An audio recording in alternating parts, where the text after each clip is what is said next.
Chapter 1. The Fire of Stamford. It began, as so many great tragedies do, not with the clash of titans or the rise of villains, but with a mistake, a moment of arrogance and ignorance that lit the fuse of a war no hero wanted to fight. In the quiet suburban town of Stamford, Connecticut, peace ended in the flash of a camera lens and the roar of an explosion. The world watched in real time as the young heroes of the New Warriors, filming a reality television show to boost their fame, engaged a group of fugitive supervillains.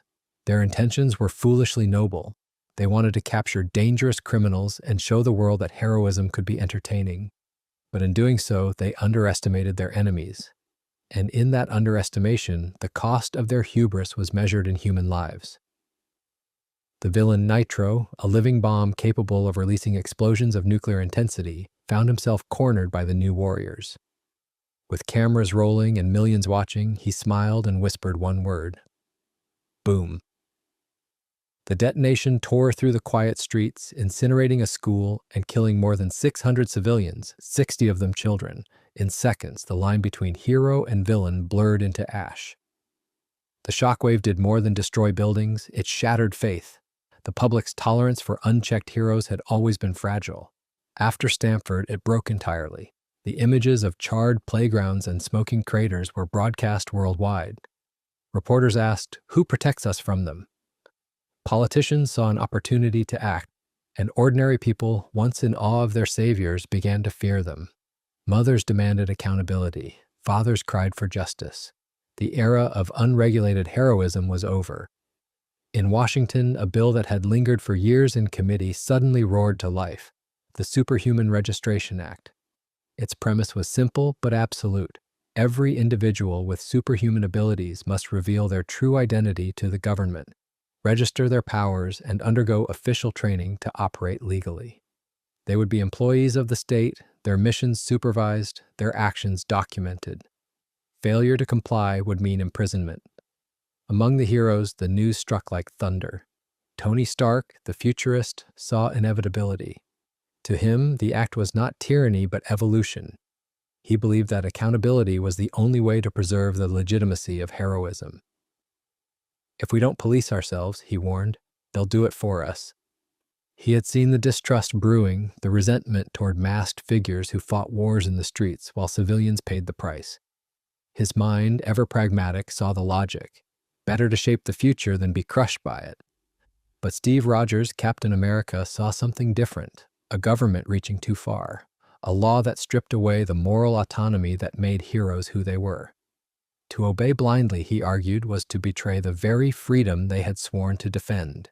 When SHIELD Director Maria Hill approached him to lead a strike force against unregistered heroes, Steve refused. "You're asking me to hunt my friends," he said quietly. "Not on your life." And when she ordered his arrest, Captain America turned on his own government and vanished into the shadows, a fugitive for the first time in his life. Thus the lines were drawn, not by ideology alone, but by heartbreak. Heroes who had once fought side by side now stood on opposite sides of the law.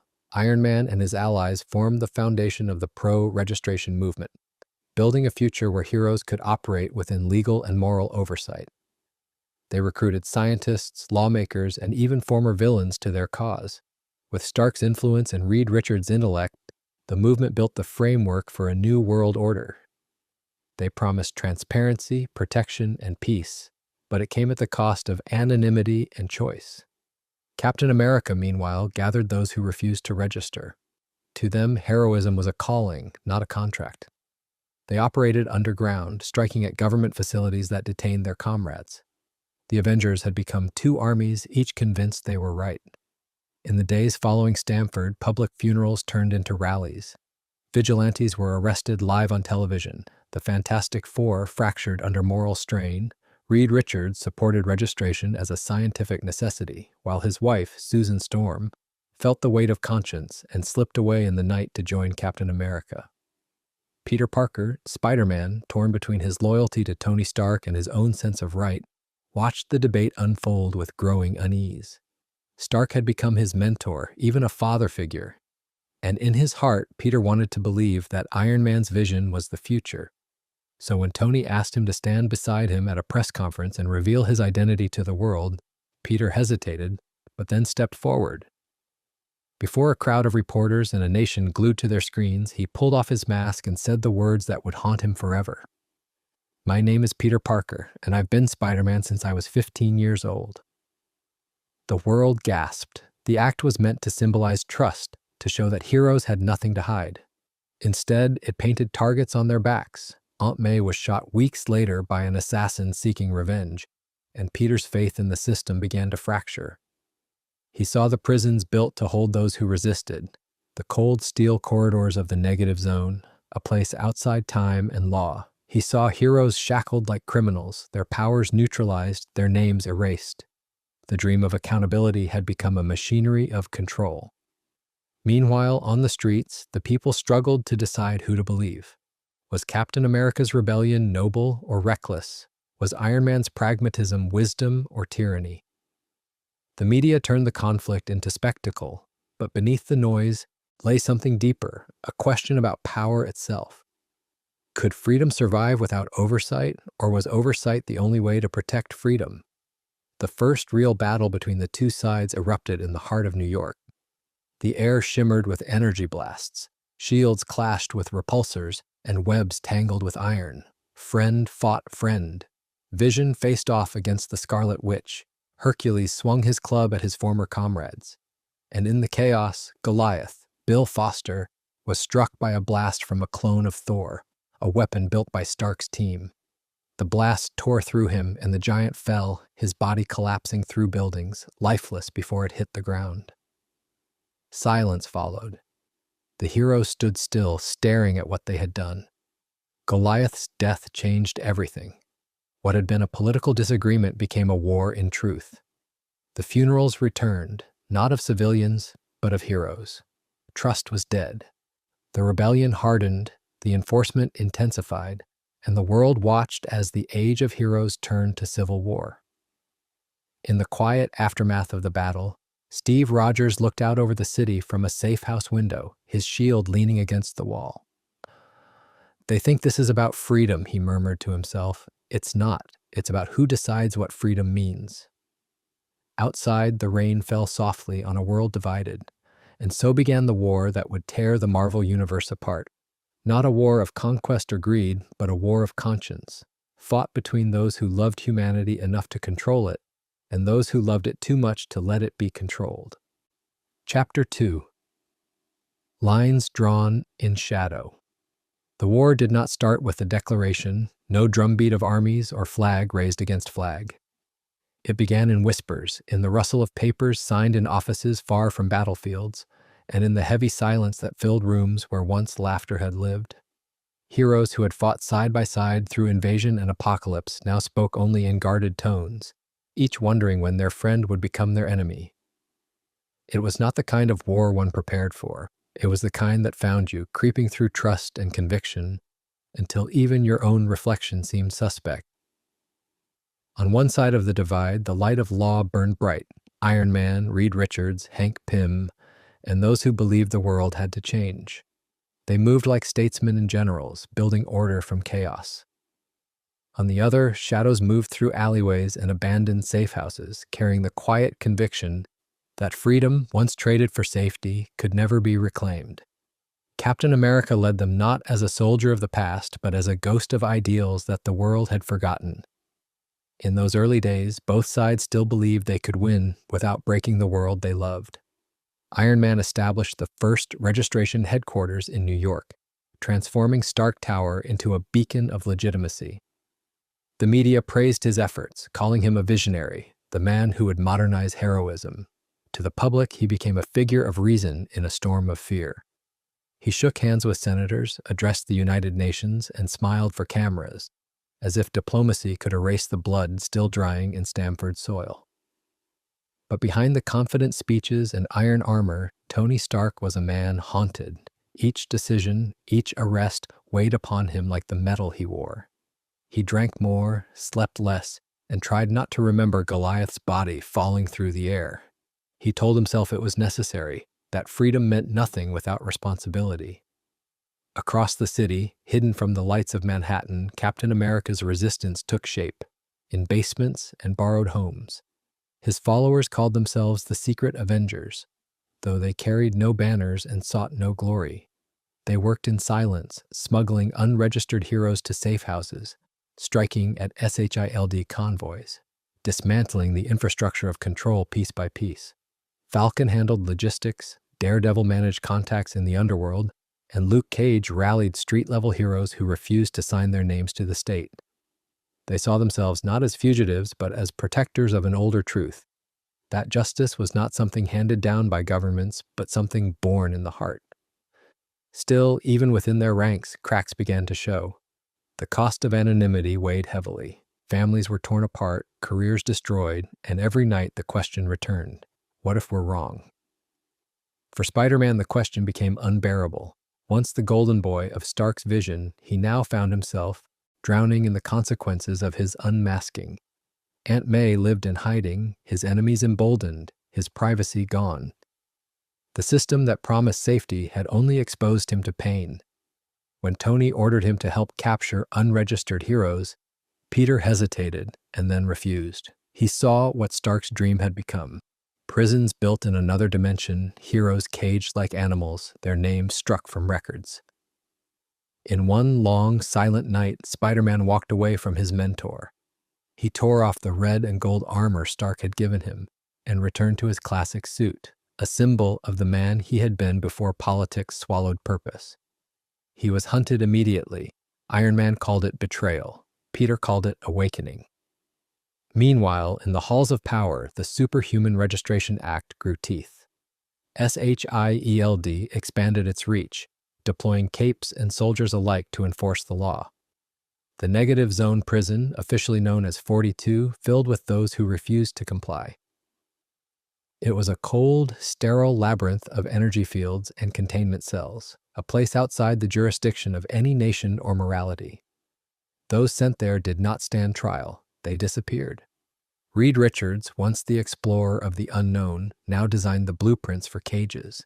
He told himself it was for the greater good, that someday they would understand. But at night, when he looked into Sue's eyes, he saw the growing distance between them and knew he was building more than a prison. He was building a wall between every hero and their conscience. The media, once the hero's greatest ally, became their battlefield. Talk shows debated whether Captain America had lost his mind. Headlines painted him as a terrorist, his name synonymous with defiance. Every act of resistance was branded as sedition.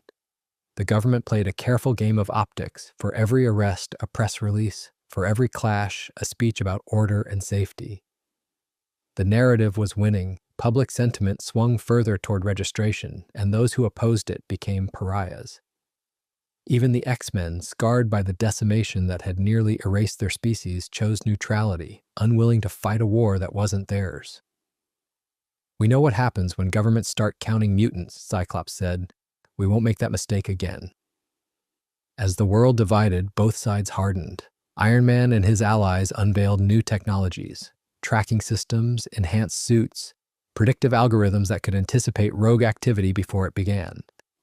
It was the birth of preemptive heroism, a world where saving lives meant controlling them first. Captain America countered with unpredictability, striking fast and vanishing before SHIELD could respond. His team became urban legends, ghosts in the fog, faces glimpsed through shattered glass and smoke. They fought with restraint, avoiding civilian casualties at all costs, but the world had stopped caring about the difference between caution and chaos. Then came the second tragedy, one not of accident but of intent. A team of unregistered heroes, desperate to free their comrades from the negative zone, infiltrated a transport convoy. SHIELD responded with full force. The battle was brutal, fast, and televised. Iron Man arrived too late to prevent it. The cameras captured only the aftermath: burned-out vehicles, injured agents, unconscious heroes dragged in chains. The images reignited public fury. To the masses, the rebels were no longer freedom fighters. They were criminals. To those underground, it was confirmation that the government had become an empire. Somewhere in the chaos, Steve Rogers began to lose himself. His war had started as a matter of principle, but now it felt like survival. Each day, another friend was captured or defected. The dream of preserving liberty was slipping through his fingers, replaced by the simple need to keep fighting.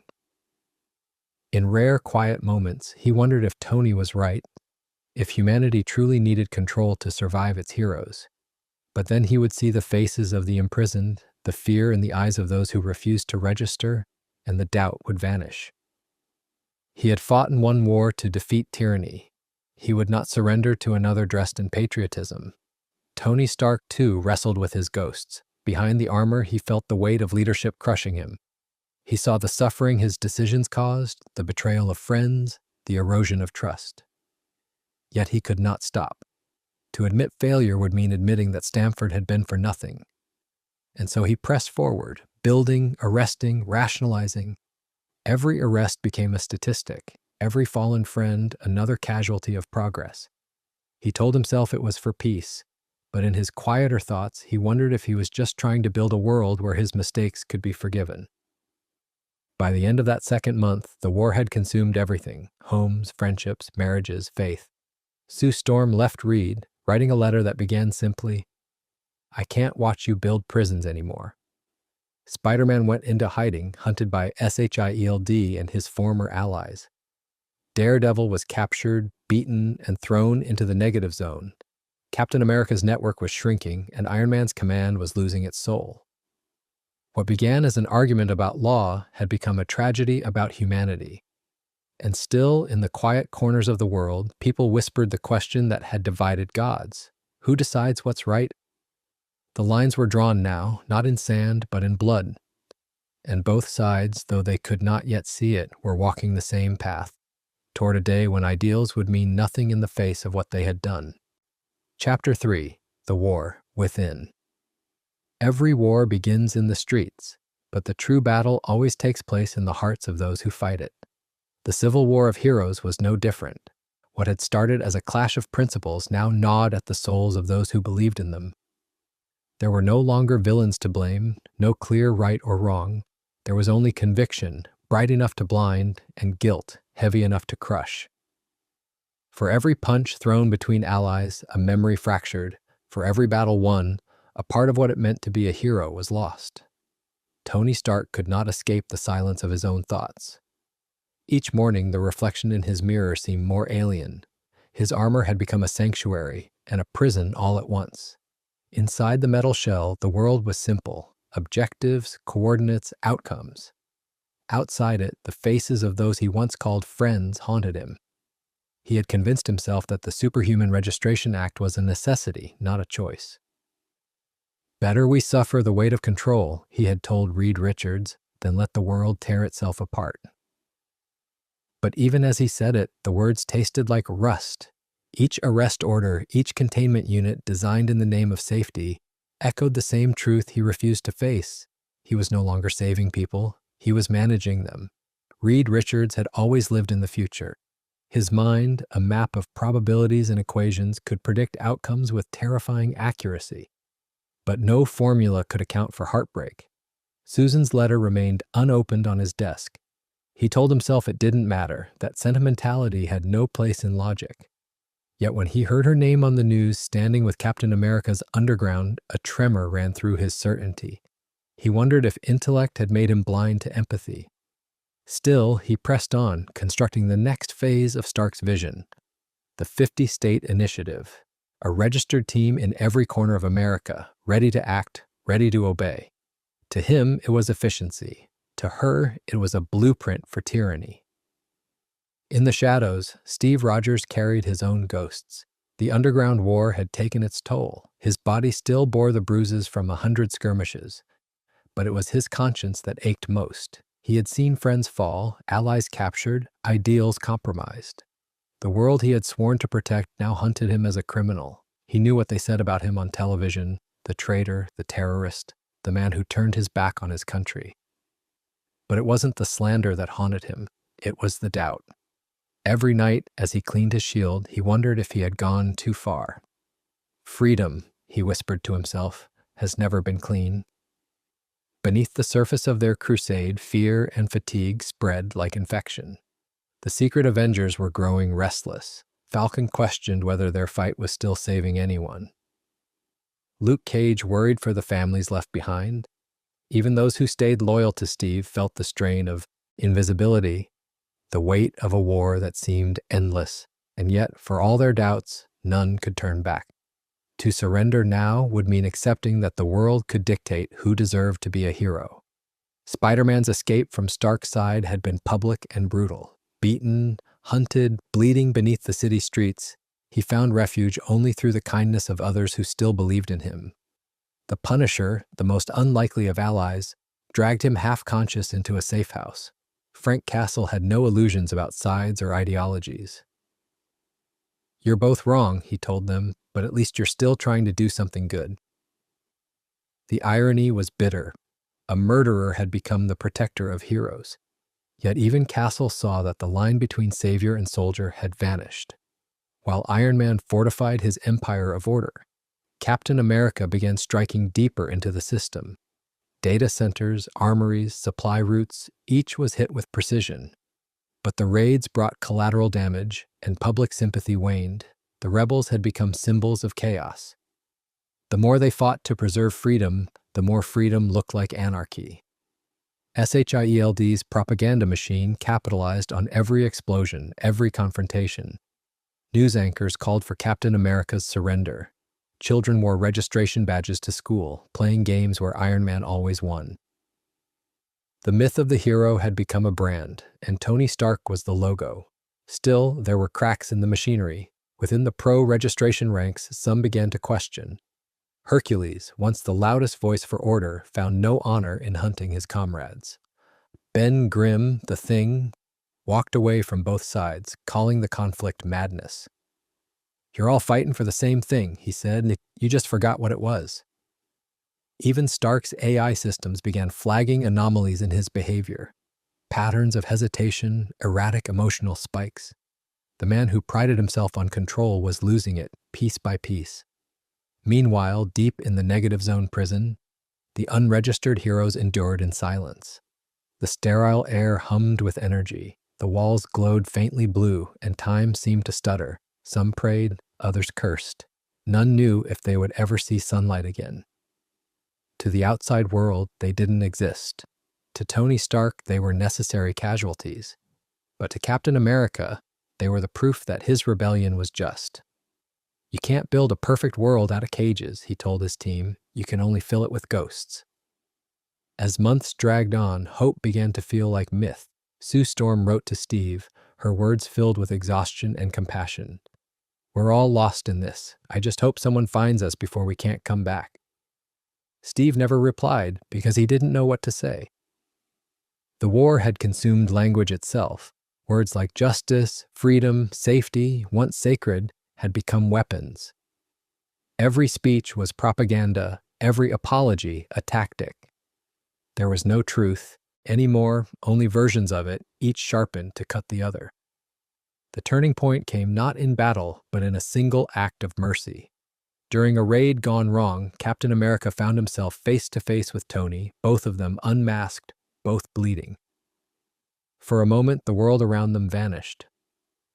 "You think you're saving them," Steve said, "but all you're doing is making them afraid."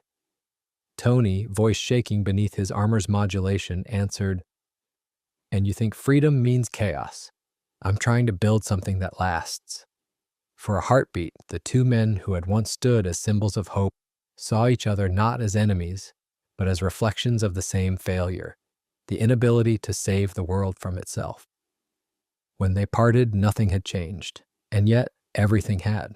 The war could no longer be won, it could only end. But neither man yet knew what that would cost. In the stillness that followed, the city seemed to hold its breath. The next move would not just decide victory, it would decide the meaning of heroism itself. Chapter 4. The Breaking Point. There comes a moment in every war when ideals cease to matter, when the cause becomes the wound and the fight becomes the infection. For the heroes of the Marvel Universe, that moment arrived like the slow shattering of glass.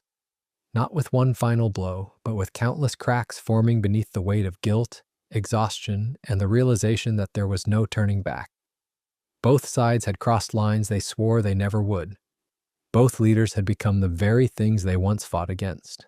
What had begun as a disagreement over principle had evolved into something darker, a battle for the soul of what it meant to be a hero in a world that no longer believed in them. Captain America's network was running out of time. Every day, more of his people were captured or defected, worn down by fear or by the moral strain of fighting a war without end.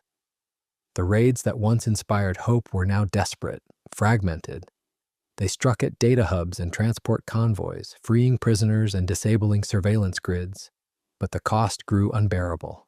Civilians were injured, buildings collapsed. The faces of frightened bystanders stared back from the smoke, and Steve Rogers began to feel the weight of every stare. The war he fought for liberty was beginning to resemble the very oppression he despised. He still led, still inspired, but each victory felt hollow, like a heartbeat fading in the dark. For Tony Stark, victory had become its own kind of prison. His network of registered heroes, once a symbol of progress, was now a machine that devoured everything it touched. The initiative was expanding faster than even he could control. 50 teams across 50 states, each one a reflection of his vision, each one tethered to government oversight. Yet beneath the surface, unease was spreading. Heroes like Tigra, She-Hulk, and Wonder Man began to question the morality of what they were enforcing. The line between hero and enforcer blurred until there was none. Tony told himself it was working, that the chaos was receding. But the silence that followed his victories was the silence of fear. Reed Richards continued to build, designing prisons and systems, data archives, and predictive algorithms. He told himself he was serving logic, serving humanity's survival. But even his brilliance could not explain away the ache in his chest when he found Sue's handwriting folded beneath his schematics. Her absence haunted him more than he would admit. Late at night, he'd stand in the empty corridors of the Baxter Building, listening to the hum of machines he had created, and wonder whether he'd traded the wonder of discovery for the cold comfort of obedience. Meanwhile, in the underground, Spider-Man's name had become legend. His public unmasking and defection made him a symbol of betrayal to the pro-registration movement, and a martyr to those who refused the law. Hunted through the streets, his life reduced to shadows and flight, he clung to the only thing he had left, his conscience. He worked with Captain America's team, not as a soldier, but as a reminder of humanity, patching up the wounded, saving civilians caught in the crossfire. Each time he pulled someone from rubble, he thought of Stamford, of the children whose faces had never left his dreams. He had failed them once. He would not fail again. But the world had stopped caring about redemption. To the public, the conflict was now entertainment. Politics with capes. News networks broadcast edited footage, showing Iron Man as a savior of order and Captain America as a dangerous extremist. Politicians debated, corporations sponsored reconstruction, and the common people whispered that maybe the age of heroes was ending. What none of them saw was that beneath the spectacle, the foundation of that world was crumbling. It was Sue Storm who first felt it. The subtle shift in tone, the way fear replaced admiration in the eyes of ordinary people. The Fantastic Four had always been a family first and a team second, but now Reed's loyalty to the Act had turned even that into a battlefield. When she finally returned to New York, it was not to reconcile, but to confront. "You're trying to save humanity," she told him, "but you forgot how to be human." He didn't respond. He couldn't. Her words hung in the air like an echo of everything he had lost. When she left again, he didn't stop her. He simply returned to his work, a man building walls to keep from collapsing inside. The breaking point came when intelligence reached Tony Stark that Captain America's team was planning something massive, a final strike to expose the Registration Act for what it had become. It wasn't an assassination or a bombing, it was a broadcast, a revelation meant to show the world the truth of the prisons, the secret detentions, and the manipulation of the press. It was their last hope of changing the narrative, of waking the people before the war devoured them all. But SHIELD intercepted the plan. On a rain-soaked night in New York, both sides converged. It was not strategy that brought them there, but inevitability. Iron Man's forces arrived first. SHIELD agents, the registered heroes, and the mechanical Thor clone known as Ragnarok standing silent in the storm. The resistance followed soon after, Captain America, Spider-Man, Falcon, Luke Cage, and the rest emerging from the mist like ghosts of a forgotten cause. The city held its breath. For a moment, no one moved. Then Tony stepped forward, his armor gleaming under the lightning. "Steve," he said quietly, his voice breaking through the rain, "we can still end this before someone else dies." Steve Rogers lowered his shield. His eyes, cold and tired, met Tony's. "Someone dies every time you say that," he replied. The first strike came from neither of them. It came from the Thor clone acting on code, instead of conscience. A bolt of energy split the sky, tearing through the street and sending shockwaves through the air. And just like that, peace died again. The battle that followed was chaos made flesh. Iron Man's repulsors clashed with Steve's shield in a flash of metal and light. Spider-Man darted between them, webbing and swinging through falling debris. The Human Torch burned through Stark's drones while Luke Cage ripped through the armored units that surrounded them. Hercules, bellowing like an ancient god, struck down Ragnarok, shouting, "You are no Thor," as lightning exploded around them. Buildings collapsed, fires rose, civilians screamed. The line between sides vanished completely. Friend fought friend, not for victory, but because they no longer knew how to stop. When the smoke cleared, the city was unrecognizable. Broken glass shimmered like stars on the ground. Blood stained the rain, and in the center of it all, Steve Rogers stood over Tony Stark, his shield raised for the killing blow. But something stopped him. He looked around. The soldiers, the civilians, the paramedics, they weren't fighting. They were staring. And in their eyes, he didn't see enemies or heroes. He saw fear, fear of him, fear of all of them. The war that was supposed to protect the innocent had made them the enemy. Slowly, Steve lowered his shield. His voice cracked when he spoke. "We're not fighting for them anymore," he said. "We're fighting for ourselves." Then he dropped the shield, sank to his knees, and surrendered. For a moment, no one moved. Iron Man stared at him, his armor dented, his face bleeding beneath the mask. The sound of sirens grew louder. SHIELD agents moved in, placing Captain America in restraints, but he didn't resist. The war was over, not because one side had won, but because both had lost. And as they led him away through the wreckage of the city, through streets lined with people too numb to cheer, Steve Rogers looked up at the sky. Rain fell softly on his face, washing away the blood and grime. He thought of Bucky, of Peggy, of every soldier who had ever fought, believing they were saving the world. And he realized the truth. The world had changed, and maybe this time it wasn't his to save. Some wars end in peace, others end in silence. The Civil War ended in surrender, and the silence that followed was the sound of a world realizing that heroes were human after all. Chapter 5: The Death of a Dream. When Steve Rogers surrendered on the cracked streets of New York, the war between heroes officially ended, but peace did not follow. The world did not celebrate, nor did it heal. Instead, it fell into a stunned, uneasy silence, a silence that hummed with the knowledge that something sacred had been broken. For the first time in living memory, the heroes of Earth had turned their strength against one another and discovered that righteousness, when divided, leaves nothing but ruins. The Civil War had ended not in victory, but in exhaustion. Yet for Steve Rogers, the surrender was not defeat.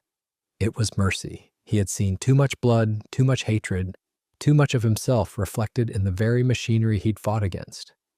By kneeling, he had hoped to remind the world of what they had forgotten, that freedom means nothing if it requires the destruction of those who defend it. But ideals do not mend broken hearts, and surrender does not satisfy vengeance. In the weeks that followed, the Superhuman Registration Act became law across the nation. Heroes lined up to register their identities, some willingly, others with their heads bowed in shame.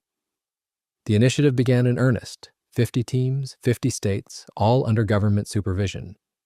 Iron Man stood before cameras, his face pale and hollow, promising that this was the beginning of a safer world. But the applause that followed was thin and nervous. People cheered out of habit, not hope. The sight of Captain America in handcuffs had done something irreversible. It had made God seem mortal.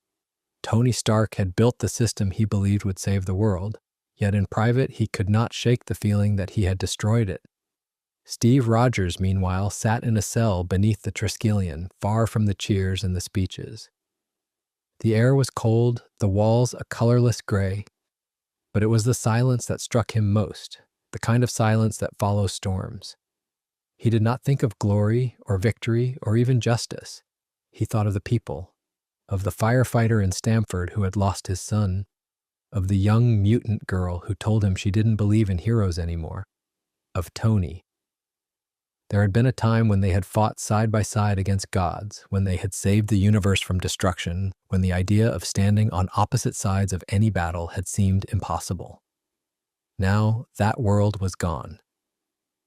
Maybe it always was, Steve whispered to himself, his voice barely a breath. Outside his cell, America moved on. The headlines spoke of reform, of safety, of a new golden age of accountability. But beneath the surface, resentment simmered. Some saw Captain America as a martyr, others as a traitor. Vigilantes still roamed the streets, hunted by the very heroes they once idolized. The prison in the negative zone remained operational, filled with those who refused to comply. The dream of unity had become a labyrinth of fear and bureaucracy. And in that vacuum of disillusionment, old hatreds found new soil. The day of Steve Rogers' transfer was bright and cold. The morning sun glinted off the windows of Manhattan as the black transport convoy wound its way through the city. Crowds lined the sidewalks, some waving flags, others holding signs. "Thank you, Captain," written beside "murderer." Cameras followed every movement. Reporters whispered about the symbolism of it all. The greatest soldier of his generation, escorted in chains through the same streets he had once saved. Yet inside the armored van, Steve was calm. His wrists were bound, his uniform gone, but there was peace in his eyes. He had made his choice. He had chosen surrender over pride, and in doing so believed he had spared the country another war. What he could not know was that fate had chosen otherwise. As the convoy passed through the heart of the city, chaos erupted. A gunshot, sharp, deafening, split the morning air. For a moment, no one moved. Then another shot, and another. The crowd scattered in panic as agents shouted for cover. Inside the van, Steve's body jolted forward. A dark bloom spread across his chest. Blood, bright against the gray uniform. The world seemed to slow. Outside, chaos dissolved into disbelief. Captain America, the living symbol of freedom, the man who had fought gods and monsters, had been shot. They rushed him to the hospital, but the damage was done. The sniper had aimed with surgical precision, 3 bullets to the chest, 1 to the stomach. His heartbeat slowed, his breath grew shallow. Tony Stark arrived too late. He stood outside the operating room, his armor streaked with rain, watching through glass as doctors worked frantically. When they called the time of death, Tony did not move. He stood there until the lights flickered, until someone whispered his name, until he realized the world had just lost something it could never replace. The news broke within the hour. Captain America assassinated. The words echoed across televisions, radios, and phones, spreading like wildfire. Crowds gathered outside Stark Tower, some in mourning, others in fury. Across the nation, heroes wept. Thor, still wandering the realms beyond Earth, felt the disturbance like thunder through his veins. In Wakanda, T'Challa lowered his head in silence. Even Wolverine, hardened by decades of death, found himself unable to speak. Steve Rogers had not died in battle, but in handcuffs, walking toward a courtroom. For many, that irony was unbearable. In the aftermath, the investigation began. Sharon Carter, the SHIELD agent and woman Steve loved, vanished. Witnesses spoke of her presence near the convoy. Some whispered she had been brainwashed, manipulated by forces unseen. Others said she had been a pawn in a larger game. Red Skull's name resurfaced, whispered like a curse. Conspiracy theories bloomed like weeds. Government involvement, Hydra infiltration, Stark's guilt, but none of it mattered. The symbol was dead, and with him, the last illusion of unity. Tony Stark attended the funeral in silence. Rain fell again, as if the heavens themselves refused to forgive. The coffin, draped in the American flag, was carried through a line of heroes who stood motionless, heads bowed. No one spoke. They didn't need to. Every drop of rain was a word unsaid. Iron Man stood apart, his mask off, eyes red from sleeplessness. In that moment, all his victories turned to ash. He had won the war, but lost the world. Weeks later, the government tried to move on. The initiative expanded, new heroes took the stage, and the public slowly learned to trust again. But something had changed. The age of ideals was gone. In its place was an age of compromise, of contracts and surveillance, of fear disguised as safety. The world no longer asked who decides what's right. It had stopped asking at all. And yet, in the quiet corners of that same world, the dream refused to die. Bucky Barnes, the Winter Soldier, stood in front of Steve's memorial one night, the city lights flickering behind him.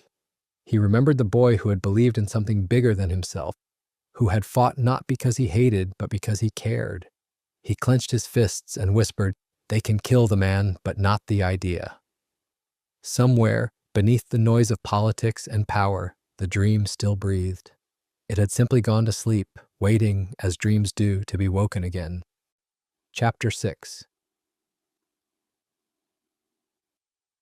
The Men Who Carry the Shield. The world without Steve Rogers was quieter but not calmer. His absence hung over everything. In the empty rooftops where vigilantes once stood together, in the news feeds that replayed his death in slow motion, in the way even villains paused when they heard his name. Captain America had been more than a man.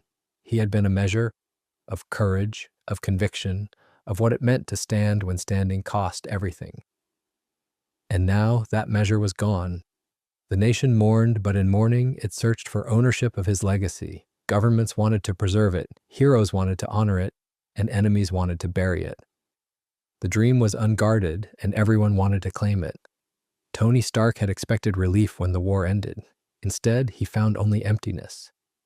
He moved through his days surrounded by order, meetings, and data, but none of it filled the void. Every success felt like betrayal, every applause like a rebuke. He saw Steve's face in the reflection of his helmet. Not accusing, just present, as though the man refused to leave even in death. Stark told himself that Captain America's surrender had been proof that he was right, that the world had needed accountability. But every time he closed his eyes, he saw the blood on the steps of that convoy and heard the echo of Steve's voice saying, "We're not fighting for them anymore." Those words cut deeper than any blade. He had built a system meant to protect humanity. Yet in doing so, he had broken the only man who truly believed in it. The initiative continued to grow. Iron Man now led SHIELD, his influence reaching every corner of the nation. Registered heroes filled rosters, trained under government orders, and patrolled streets with the weight of bureaucracy behind them. It was stability, at least on paper. But beneath that surface, cracks spread. The death of Captain America had not united the heroes, it had silenced them. Fear had replaced purpose. Missions were executed without passion, orders followed without question. Tony saw it in their eyes. The light that had once defined heroism dimmed, replaced by something mechanical. He had won control, but lost the soul of the movement. And then there was Bucky Barnes, the man who had once been the Winter Soldier, now stood before the memorial of his best friend, haunted by the same ghosts that had followed him since the war. He had spent decades as a weapon, a ghost of history molded by Hydra's hand. But in the quiet aftermath of Steve's death, something within him stirred. Not the assassin's instinct, but the soldier's heart. He saw Steve's sacrifice for what it was, not surrender, but faith, faith in people, faith that someone, somewhere, would pick up the fight for what was right. And though Bucky believed himself unworthy, he also knew that faith demands successors. The shield, that iconic circle of vibranium and history, sat locked away in Stark's office. For weeks, Tony couldn't bring himself to touch it. He kept it behind glass like a relic of a religion he had betrayed. When he finally lifted it, it felt heavier than ever, as though the memory of its bearer still resisted him. He turned it over in his hands, staring at the scratches, the burns, the faint traces of war. For the first time, Tony understood what it had cost Steve to carry it. Not strength, but belief.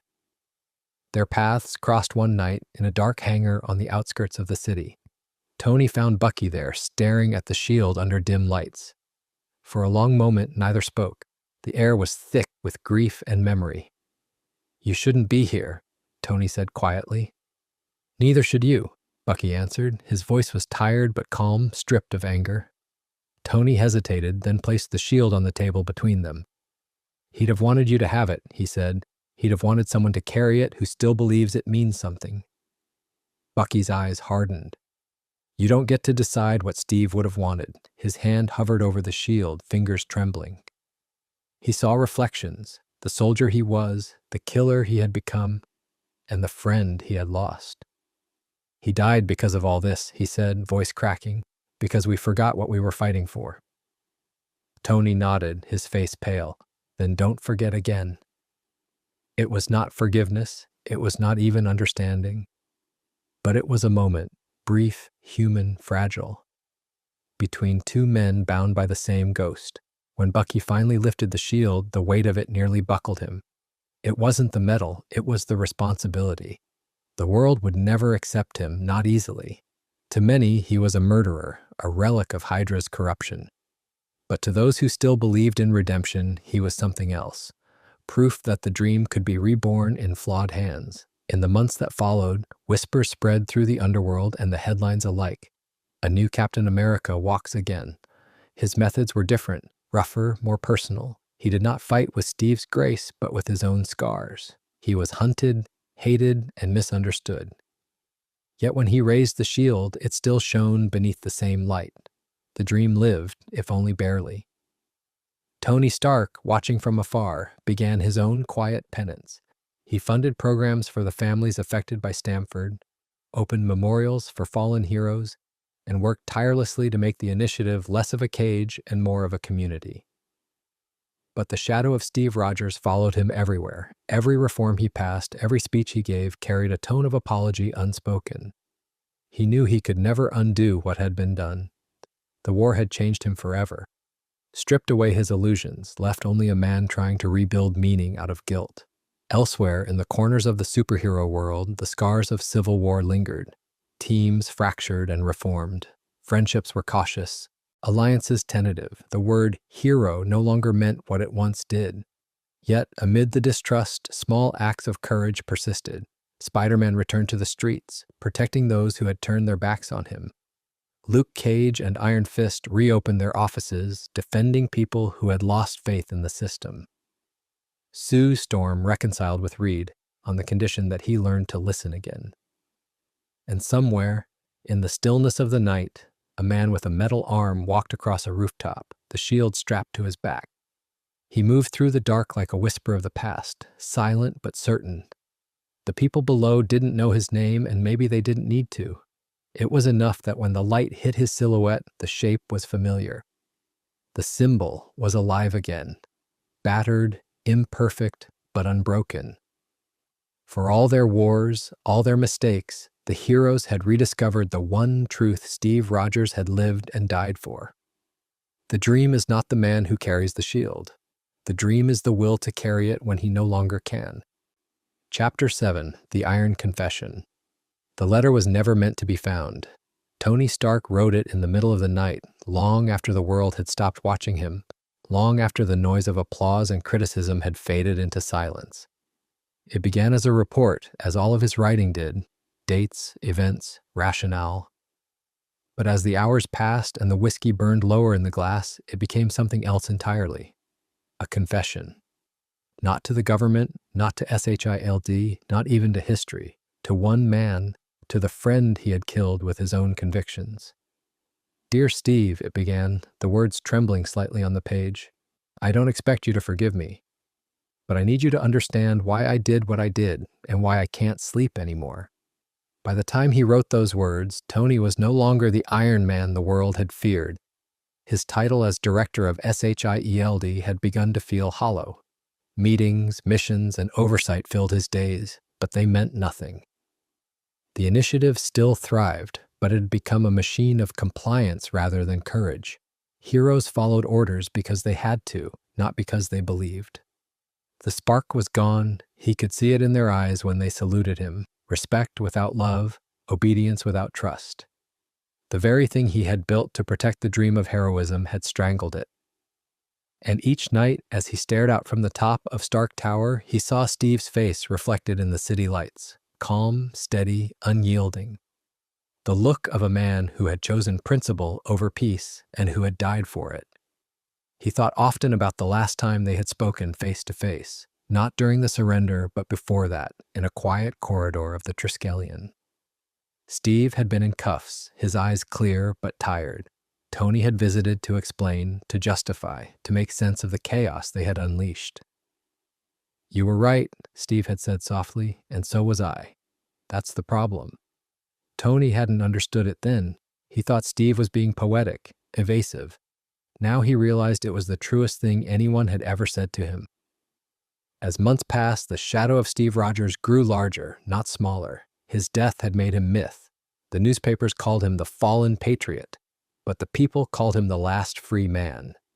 Graffiti of his shield appeared on city walls. Underground movements adopted his words as slogans. Even the young heroes Tony trained under the initiative whispered his name like prayer. "Captain America wouldn't have done this," they'd say when an order felt wrong. Tony tried not to hear it, but every whisper was a reminder that he had built a future that no longer belonged to him. He began to change, quietly at first. He loosened the restrictions within the initiative. He ordered reviews of every imprisonment in the negative zone, secretly arranging for the release of low-risk detainees. He approved missions that focused on rescue rather than enforcement. He even brought back old allies who had turned their backs on him, Luke Cage, Jessica Drew, and Carol Danvers, offering them autonomy instead of command. "No more lines," he told them. "We've drawn enough." They didn't trust him, not yet, but they saw something different in him. Not the arrogance of Iron Man, but the weariness of a man who had looked into the abyss and found his reflection staring back. When word reached him that Bucky Barnes had taken up the mantle of Captain America, Tony didn't interfere. He didn't object. He didn't even speak publicly about it. He simply stood alone in his office and stared at the old shield display, now empty, and whispered, "Good." There was relief in knowing that someone else, anyone else, was willing to carry what he could not. For all his genius, Tony understood now that leadership without humility was just tyranny in armor. But the world, as it always does, found new ways to test him. International tensions grew, alien threats loomed, and through it all, the same old question echoed in his mind. What would Steve have done? It haunted him. Every decision, every strategy, every compromise felt like a betrayal or an imitation. The idea that he had once fought that man, that he had pointed his repulsors at his chest and called it justice, sickened him. He started losing sleep, spending nights in his lab building machines that didn't need to exist, only to take them apart again before dawn. He told Pepper that he was fine, that it was all part of the process, but even she could see the cracks forming. "You don't build anymore," she told him one night. "You punish yourself." That was when he began the letter, not as therapy, not as absolution, but as an admission that everything he had done, everything he had tried to fix, had only made things worse. He wrote of Stamford, of guilt, of fear. He wrote about the arrogance of believing he could engineer morality, about the loneliness of leadership, about how much he missed the simplicity of fighting side by side without politics in between. "You were the better man," he wrote near the end. "Not because you were right, but because you never stopped believing there was a right to fight for. I think I stopped believing somewhere along the way." He never signed it. He couldn't. He sealed it in an envelope and left it inside a small vault beneath the tower, marked only by the engraving, "For the one who carries the dream." He didn't know who that would be. Bucky, maybe, or Sam Wilson, or someone not yet born. It didn't matter. The letter wasn't for them. It was for him, a mirror to remind him that even Iron Man needed to bow his head sometimes. Years later, when storms gathered again and the world faced threats greater than governments or ideologies, Tony would find himself standing beside the new Captain America. The man wore the same colors, held the same shield, but carried it differently. Heavier, more careful. And in that moment, Tony understood. The dream had not died with Steve Rogers. It had evolved, reshaped by the hands of those strong enough to hold it. It was imperfect now, scarred like the people who believed in it, but it lived. That night, Tony returned to the tower and opened the vault. The letter was still there, yellowed at the edges. He didn't read it, he just placed his hand on the envelope and whispered, "Thank you." Outside, the city lights glowed like stars reflected on glass. Somewhere out there, the shield still shone beneath the moonlight, and Tony Stark finally allowed himself to believe, not in control, not in law, but in redemption. The armor remained, the guilt remained, but for the first time in a long while, so did hope. Chapter 8. The New Age of Heroes. The world after the Civil War was quieter, but not simpler. The smoke had settled, the monuments had been cleaned, and new laws had been written. Yet beneath the stillness, there pulsed a strange uncertainty, as though the planet itself was holding its breath, waiting to see what would rise from the ashes of its heroes. The Great Schism had ended, but its scars remained, invisible fault lines running through every team, every mission, every friendship. Where once there had been camaraderie, now there was hesitation. Where once there had been faith, now there was memory. And yet, from those fractures, something new began to form. Something fragile, flawed, but alive. A world learning to believe in heroes again. The initiative still stood, but it had changed. Tony Stark, chastened and quieter, transformed it from an arm of control into a network of guidance. No longer were recruits trained to obey. Now they were taught to understand. The new generation of heroes, young, uncertain, and passionate, grew up in a world that had seen the fallibility of its idols and found inspiration not in their perfection, but in their persistence. They knew that heroism was not a mandate, but a choice, and that choices carried consequences. Each one of them was a reminder that the dream Steve Rogers had died for could evolve beyond him. Bucky Barnes, now wearing the star-spangled uniform, became the reluctant face of that evolution. He was not the shining icon Steve had been. He was rougher, scarred by history, and burdened by guilt. But in that imperfection, people found something they could trust. He didn't speak like a symbol. He spoke like a man trying to atone. The world didn't love him at first. Many still saw the Winter Soldier in his eyes, the assassin in his silence. But slowly, through action rather than words, he began to rebuild what had been broken. He saved lives without ceremony, stood beside those who distrusted him, and bore every insult with the quiet dignity of someone who knew he could never replace the original, but could still honor the meaning behind the shield. One night, after a long mission that took him across continents, Bucky stood on the rooftop of a hospital in New York. The city was alive again, taxis blaring, sirens echoing, people laughing in the streets. For the first time in years, it didn't feel like a battlefield. He looked at the shield resting beside him, the edge scuffed, the paint faded, and thought of Steve. "You'd hate what I've done with it," he said softly, half smiling. "But maybe you'd understand." The wind carried his words away, and he imagined for a moment that somewhere beyond the stars, his old friend heard them. Meanwhile, in the shadows of government corridors and boardrooms, Tony Stark worked tirelessly to repair what he had broken. He no longer sought redemption in applause or authority. He sought it in small victories. He began dismantling the more invasive aspects of the Registration Act, reestablishing trust between heroes and civilians. He funded relief programs for those displaced by battles, built hospitals instead of armor, and invited dissenting voices back into the conversation. When questioned about his change in policy, he only said, "Because we've all seen what happens when we stop listening." The press called it rebranding. The heroes knew it was penance. The Avengers, too, began to reform.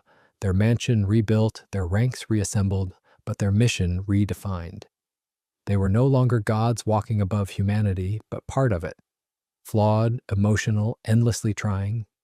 New faces joined the team. Young heroes who had grown up watching their idols fail, determined not to repeat their mistakes. Old veterans returned, wiser and quieter, carrying ghosts of friends who never came back. When they trained, they didn't just learn how to fight, they learned why. Every battle plan came with a question. What are we protecting? Elsewhere, the world adapted.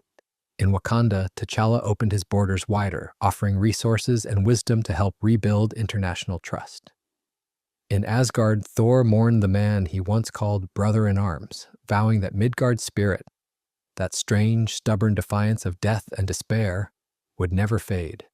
In the streets of Harlem, Luke Cage became both hero and community leader, blending the ideals of Captain America with the grit of the real world. And Peter Parker, after burying too many friends, returned to the quiet heroism of neighborhood patrols. Not for glory, not for redemption, but because it was what Steve would have done. Even among villains, something had shifted. They had seen the gods bleed. They had seen Captain America die not in battle, but in handcuffs. It shook the mythology of power itself. Some exploited it, sensing opportunity. Others, strangely, found perspective. The idea of heroism had changed. It was no longer untouchable, no longer divine. It was human, messy, breakable. And that made it stronger. The funeral of Goliath was held again that year, a memorial for all those lost in the Civil War. The turnout was massive. Tony Stark stood beside Reed Richards and Sue Storm, their silence a fragile truce. Spider-Man arrived late, wearing his mask but keeping his head bowed.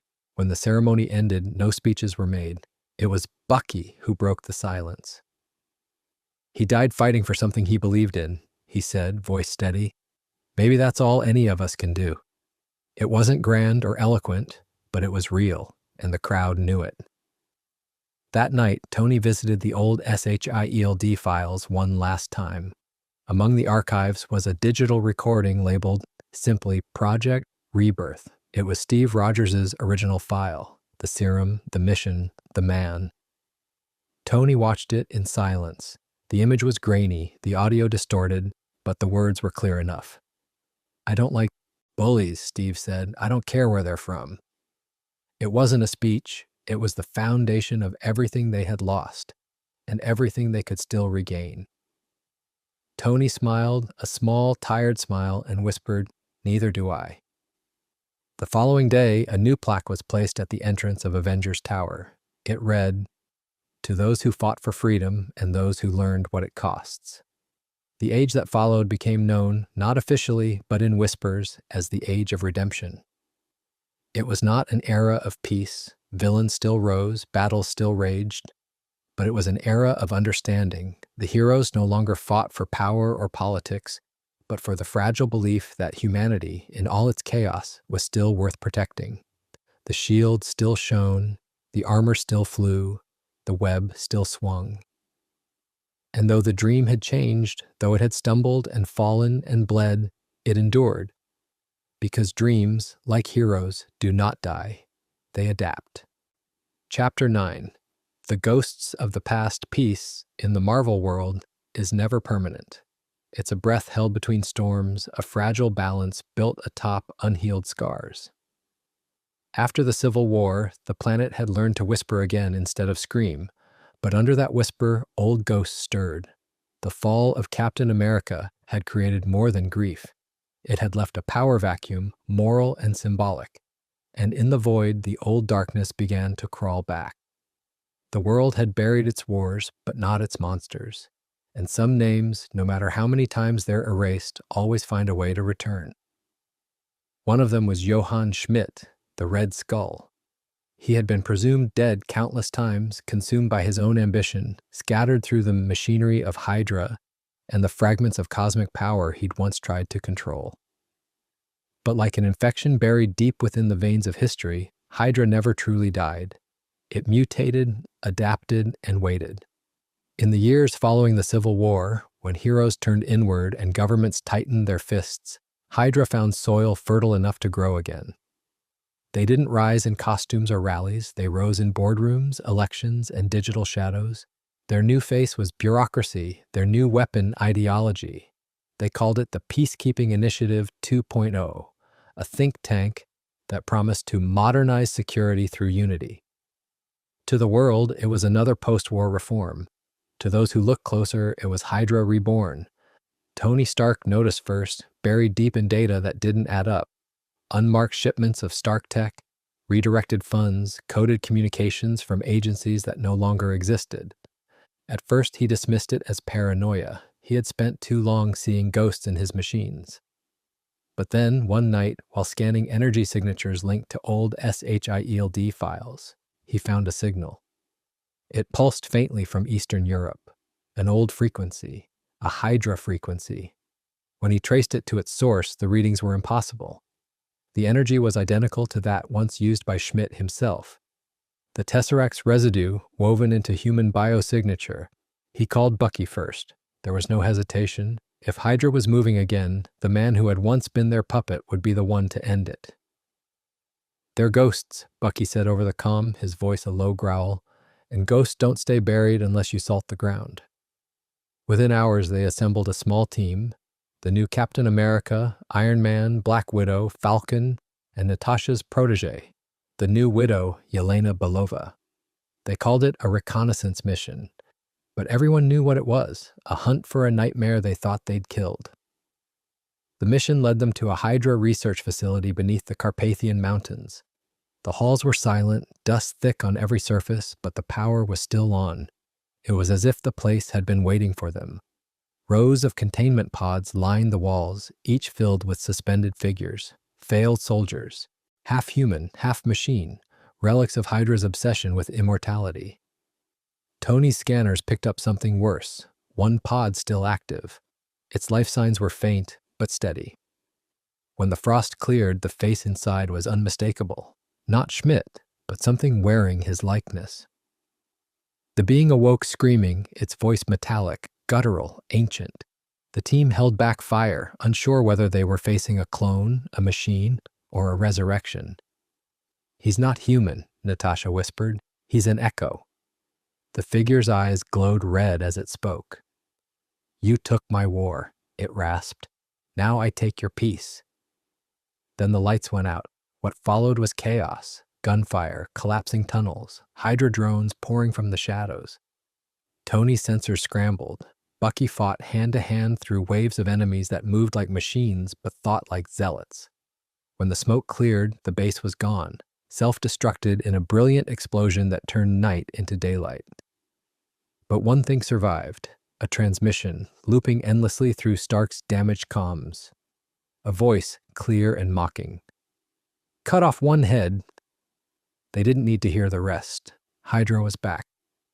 In the weeks that followed, the illusion of peace disintegrated. Attacks spread across the globe, silent at first, then coordinated. Politicians sympathetic to the initiative began disappearing. A series of cyber attacks crippled energy grids. Leaked documents revealed that parts of the Registration Act had been secretly manipulated to fund Hydra's resurgence. The dream that Tony and Bucky had tried to rebuild was unraveling. For Bucky, the return of Hydra was more than war. It was personal damnation. Every time he closed his eyes, he saw the faces of the people he'd killed under their control. Every whisper of "Hail Hydra" was a reminder that pieces of him still belonged to them. The new Captain America could not simply fight them. He had to prove that he was no longer theirs. "They made me a weapon," he said to Natasha one night. "Steve made me a soldier again. Now I have to be something else. I have to be a symbol." But symbols attract fire, and Hydra's first true strike was aimed straight at him. A bomb tore through a ceremony in D.C. honoring the memory of Steve Rogers. Dozens were injured. The shield, the same one Steve had carried into war, was scorched and split. For days, Bucky blamed himself, believing Hydra had targeted the symbol, not the man. But as intelligence unraveled, the truth was worse. Hydra wasn't trying to kill the dream. They were trying to rewrite it. A new figure appeared in propaganda videos, a man cloaked in shadows, his voice familiar but wrong. He spoke of order, of restoring faith in leadership, of unity under one rule. "The world fell apart when it stopped believing in strength," he said. "Let us give it strength again." His face remained obscured until one transmission, intercepted by Tony, revealed him fully. The world froze. It was Steve Rogers, not the real Steve, but an echo, a Hydra-created simulacrum using DNA recovered from the original. His eyes were cold, his words rehearsed. He called himself the Superior Patriot. The sight of him, wearing the uniform, holding a forged shield, tore the heart out of every person who had ever believed in Captain America. Bucky stood in front of the screen, jaw clenched, shaking. "They brought him back to break him," he said, his voice barely a whisper. Tony looked at the hologram beside him and muttered, "No, they brought him back to break us." The world was divided again, not by law, not by ideology, but by memory. Could the dream survive when its face had been stolen? As the Hydra clone's influence grew, chaos spread across continents. Governments faltered, faith fractured, and once again heroes found themselves questioning what they were really fighting for. And somewhere, deep beneath a forgotten city, Johann Schmidt smiled in the dark. For Hydra's truest victory was never domination, it was doubt.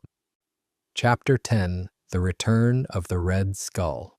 History has a way of circling back to its monsters. Just when the world convinces itself that it has finally buried its darkest chapters, a familiar shadow crawls out from the dirt, wearing a new mask but whispering the same words. Hydra had been a virus long before it was an army, an idea before it was an organization, and at the center of that infection had always been Johann Schmidt, the Red Skull. The world had seen him vanish 100 times, his body destroyed, his essence scattered across time and space. Yet now, as chaos spread through the fractured nations of Earth, as the Hydra clone of Captain America rallied followers under the banner of restored order, it became clear Schmidt had never truly died. He had simply evolved. The first confirmation came from an unlikely source, a transmission intercepted by Wakandan satellites. It wasn't broadcast across networks or encrypted through Hydra's usual channels. It was ancient, analog, pulsing on frequencies used during World War II. When decoded, it revealed a single phrase in German. Der Totenkopf ist das Herz der Hydra. The skull is the heart of Hydra. Beneath the transmission data was something else, a biometric signature, faint but undeniable. Tony Stark ran it twice, then a third time, before muttering under his breath, "He's alive." The news spread through the hero community like shockwaves. The Red Skull, the man who had once wielded the cosmic cube, who had stood shoulder to shoulder with Hitler, who had spent decades trying to twist freedom into fascism, was back. But this time his war was not fought with tanks or tesseracts. It was fought with perception, identity, and the corruption of belief itself. The Hydra clone of Captain America, the so-called superior patriot, had become the perfect weapon for this new war. Across the globe, his image was plastered on walls, screens, and propaganda broadcasts. He didn't speak like Schmidt once had, snarling about domination or purity. He spoke like a savior. He promised a world without division, without chaos, without weakness. To a population weary of conflict and disillusioned by the failures of heroes, he didn't sound like a dictator. He sounded like hope.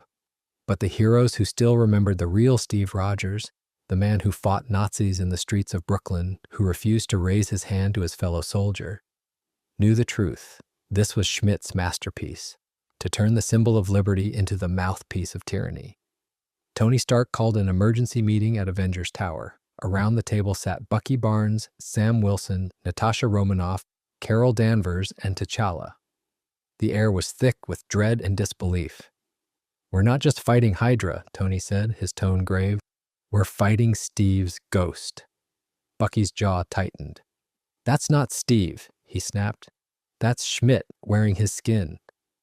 "Then we find Schmidt," Tony replied, "and we end this before the world forgets who Captain America really was." The hunt began. Across continents and oceans, the new Avengers tracked whispers of Hydra's movements. Abandoned factories in Belarus, data trails through Latveria, and stolen Stark Tech components resurfacing in Eastern Europe. The pattern was erratic, almost taunting, as if Schmidt was daring them to follow. Each site they uncovered was empty, yet filled with relics of the past, Hydra banners, old photographs, prototypes of mind control circuitry. The deeper they went, the clearer it became. This wasn't just about domination, it was about legacy. The breakthrough came from Shuri, deep in Wakanda's archives. Using vibranium neural mapping, she cross-referenced the clone's speech patterns and discovered a hidden frequency embedded in his voice, a subconscious signal transmitted during every public broadcast. It wasn't hypnosis, it was conditioning designed to erode resistance over time. And the source? A quantum beacon located in Siberia, near an old Hydra stronghold. When the team arrived, the air was thick with static, and the snow glowed faintly red under the northern lights. At the heart of the facility, buried beneath layers of ice and steel, stood a chamber humming with energy. Inside was a figure seated on a throne of wires and bone-white machinery.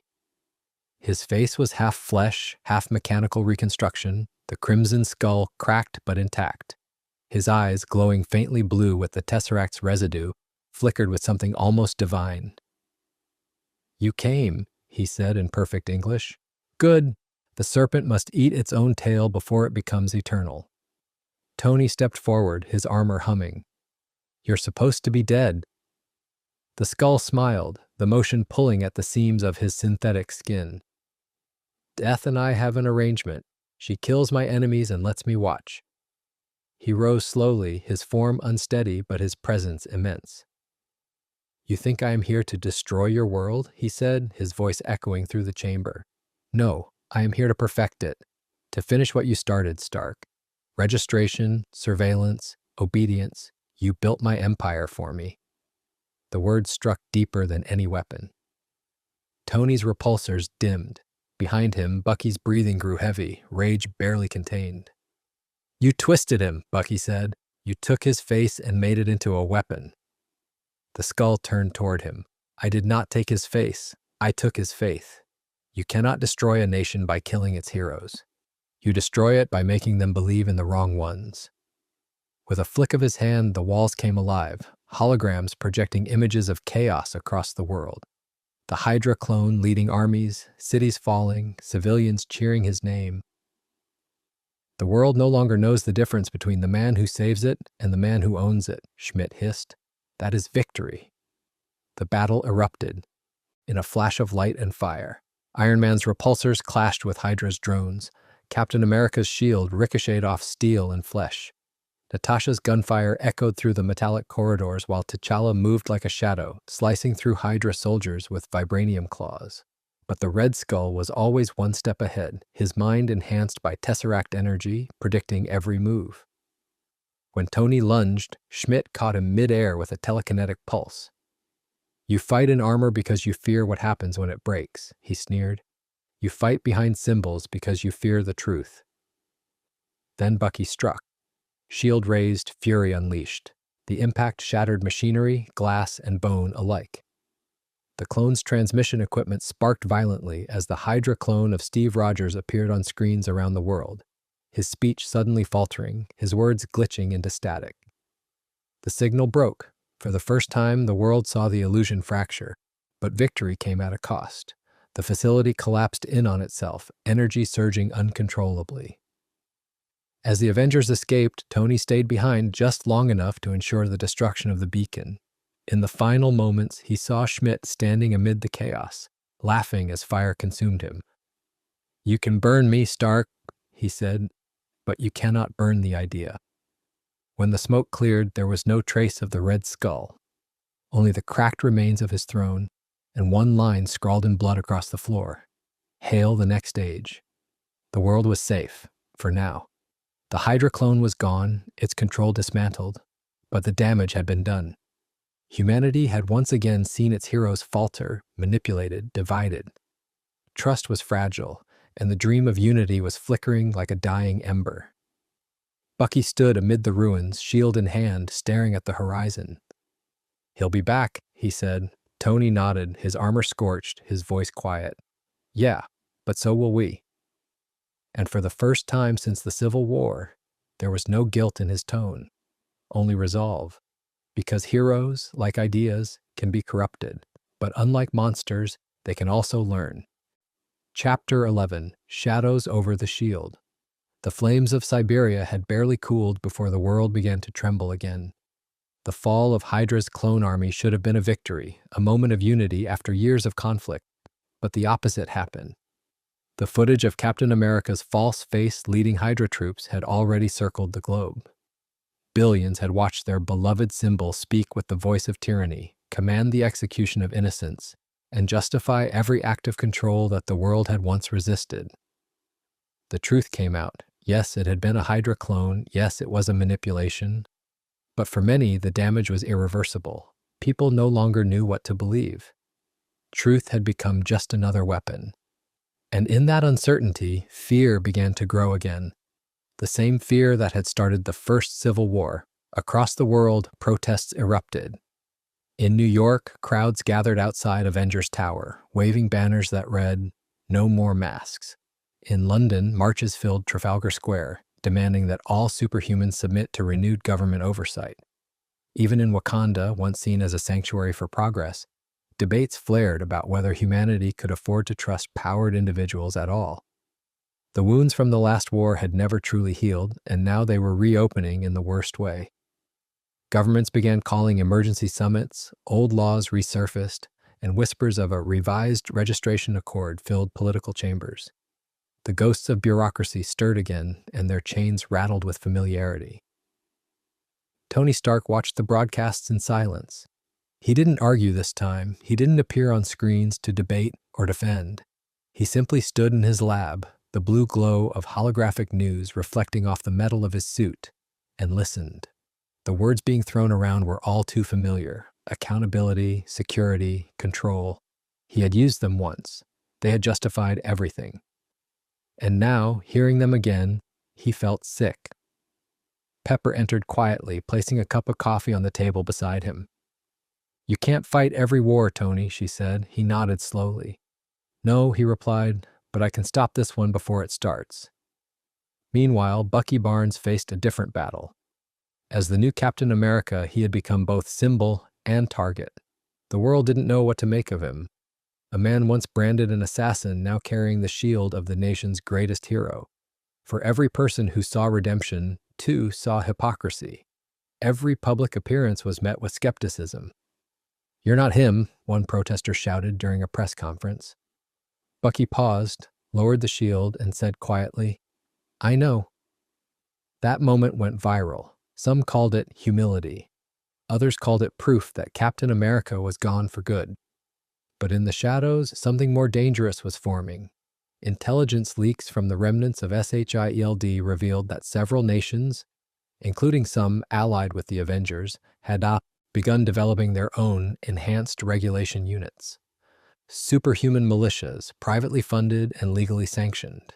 It was a global arms race, but this time the weapons were people. The Sokovia Accords had failed, the Registration Act had fallen, but the fear of uncontrolled power never died. Now, government sought to contain it not through cooperation, but through ownership. Tony met with Bucky in secret beneath the rebuilt Stark Tower. The room was dark except for the dim light of the holographic shield hovering between them. "They're making moves again," Tony said, voice low. "They're scared." Bucky crossed his arms. "Of me?" Tony shook his head. "Of all of us. They've seen what happens when we disagree. Cities burn, people die. They want control back, and they're not asking this time." Bucky leaned against the table, the light from the hologram illuminating the scars on his metal arm. "And what do we do?" he asked. Tony exhaled, the sound almost a sigh. "We remind them what choice looks like." The world began to fracture again, not into two sides like before, but into dozens. Governments, corporations, ideologies, each claiming to represent safety. In Europe, the United Nations passed the Enhanced Responsibility Charter, a bill that effectively gave global authorities the right to monitor any superhuman activity deemed potentially destabilizing. In the United States, Congress debated reinstating the Superhuman Registration Act under a new name, the Freedom Compliance Initiative. The irony was almost unbearable. Across the hero community, divisions reemerged. Carol Danvers supported oversight, arguing that transparency keeps us human. Luke Cage, always the voice of the streets, called it another leash for people with the wrong collars. Even among the Avengers, the debate rekindled old wounds. "We're walking the same road again," Natasha warned during a meeting. "Last time we didn't come back from it." Bucky listened to them argue and felt history looping like a cruel joke. He could almost hear Steve's voice echoing in the back of his mind. "Don't trade freedom for comfort, Buck. It's never worth it." Those words became his anchor. That night, he stood before the memorial statue of Steve Rogers and whispered, "I won't let them use your name to chain the world again." The wind carried no answer, only the soft rustle of flags in the distance. But the real danger didn't come from the governments or the public. It came from within. Tony discovered that several high-ranking officials involved in drafting the new registration proposals were secretly being influenced, not by Hydra this time, but by a new collective calling itself the Council of Unity. On paper, they were diplomats and strategists advocating for a unified global security network. In reality, they were manipulating fear, turning policy into power. Their goal wasn't regulation, it was consolidation. One government, one defense, one command, read their charter. They claimed it was what Steve Rogers would have wanted. When Tony showed the evidence to Bucky, the room went silent. "They're weaponizing his memory," Tony said bitterly. Again, Bucky clenched his fists. "Then we take it back." Their mission wasn't official, it couldn't be. Together, they gathered a small group of trusted allies, Sam Wilson, Natasha, and T'Challa. Their target was a secret summit being held in Geneva, where the Council planned to unveil their unity accords to the world. The plan was to expose the truth, to show that the Council's agenda was less about peace and more about control. But even as they prepared, both men knew the risk. One wrong move, one violent act, and the world would see them not as saviors but as fugitives, again. The summit began under heavy security, cameras flashing, diplomats shaking hands. On stage, the Council's spokesperson took the podium, a charismatic man in a silver suit who spoke with unsettling conviction. "We are not enemy," he said. "We are protectors of humanity's future. Together we can end the age of chaos." And then Tony's holographic broadcast interrupted the feed. Screens across the world flickered, and his voice echoed through every device. "You don't end chaos by controlling it," he said. "You end it by trusting people to choose who they want to be. Steve Rogers taught me that, and I forgot it once. I won't forget again." The reveal that followed exposed the Council's manipulation, the data leaks, the false reports, the planted narratives. Within minutes, the summit descended into chaos. Arrests were made, investigations launched, and the Unity Accords were suspended indefinitely. For the first time in years, the heroes had won a battle without firing a single shot. Afterward, Bucky and Tony stood outside, watching dawn break over the Swiss Alps. "You know," Tony said quietly, "he'd be proud of you." Bucky smirked faintly. "No," he replied, "he'd tell me we've got a long way to go." Tony chuckled, tired but hopeful. "Yeah, but at least we're walking the right way this time." The war for the soul of heroism was far from over, but for now the dream had survived another day. And in a world that had learned to fear its heroes, that was victory enough. Chapter 12, A World Reforged.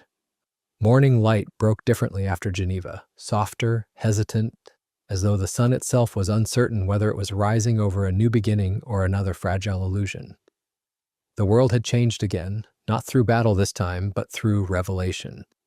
The exposure of the Council of Unity had shaken governments, corporations, and even civilians to their core. For the first time since the death of Steve Rogers, humanity looked at its heroes not as gods to be feared or idols to be obeyed, but as partners in a collective struggle to rebuild something worth believing in. The old order had cracked, and through those cracks, light began to filter. The first to act was Wakanda. T'Challa stood before the United Nations, his voice calm and resolute. "Power must not be hidden behind walls," he said, "whether it wears a crown or a mask." His words set the tone for the months that followed. Global cooperation efforts reignited, this time built not on fear of superhumans, but on understanding of their responsibility. The Enhanced Responsibility Charter was rewritten with new clauses, drafted in part by Tony Stark himself, emphasizing transparency, voluntary registration, and the right of heroes to act independently in defense of life. It was imperfect, fragile, and controversial, but it was a start. Tony, weary but determined, withdrew from official leadership roles. He stepped down from SHIELD's advisory board, citing the need for a new generation to clean up the mess my generation made. He dedicated his time to rebuilding trust in quieter ways, supporting communities damaged by battles, funding independent hero initiatives, and mentoring young inventors through what he called the Stark Fellowship for Responsible Innovation. For once, he built without the need to control.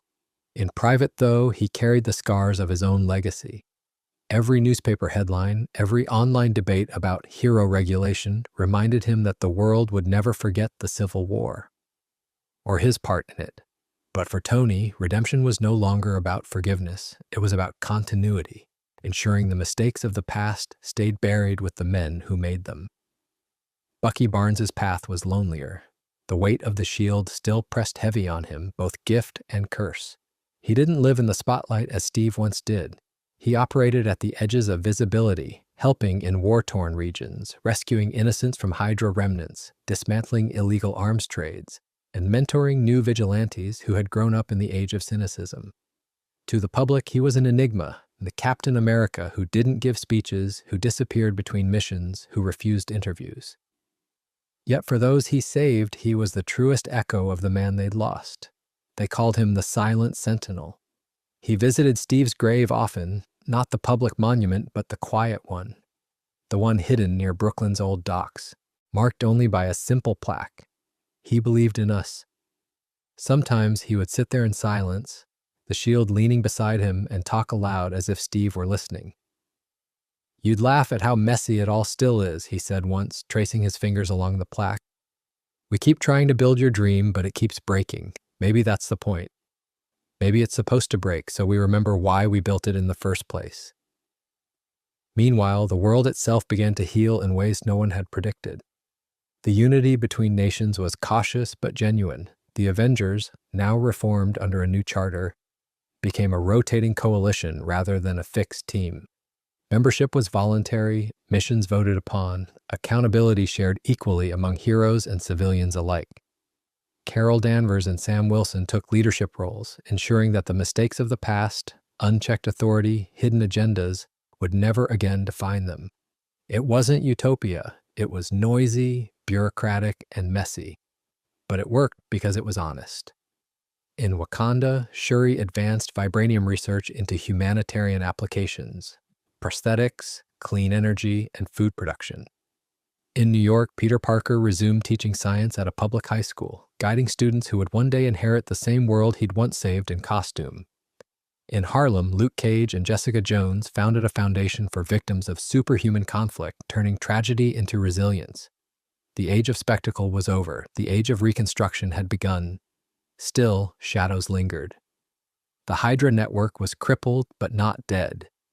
In hidden bunkers, loyalists whispered about the next age, a prophecy left behind by the Red Skull before his apparent death.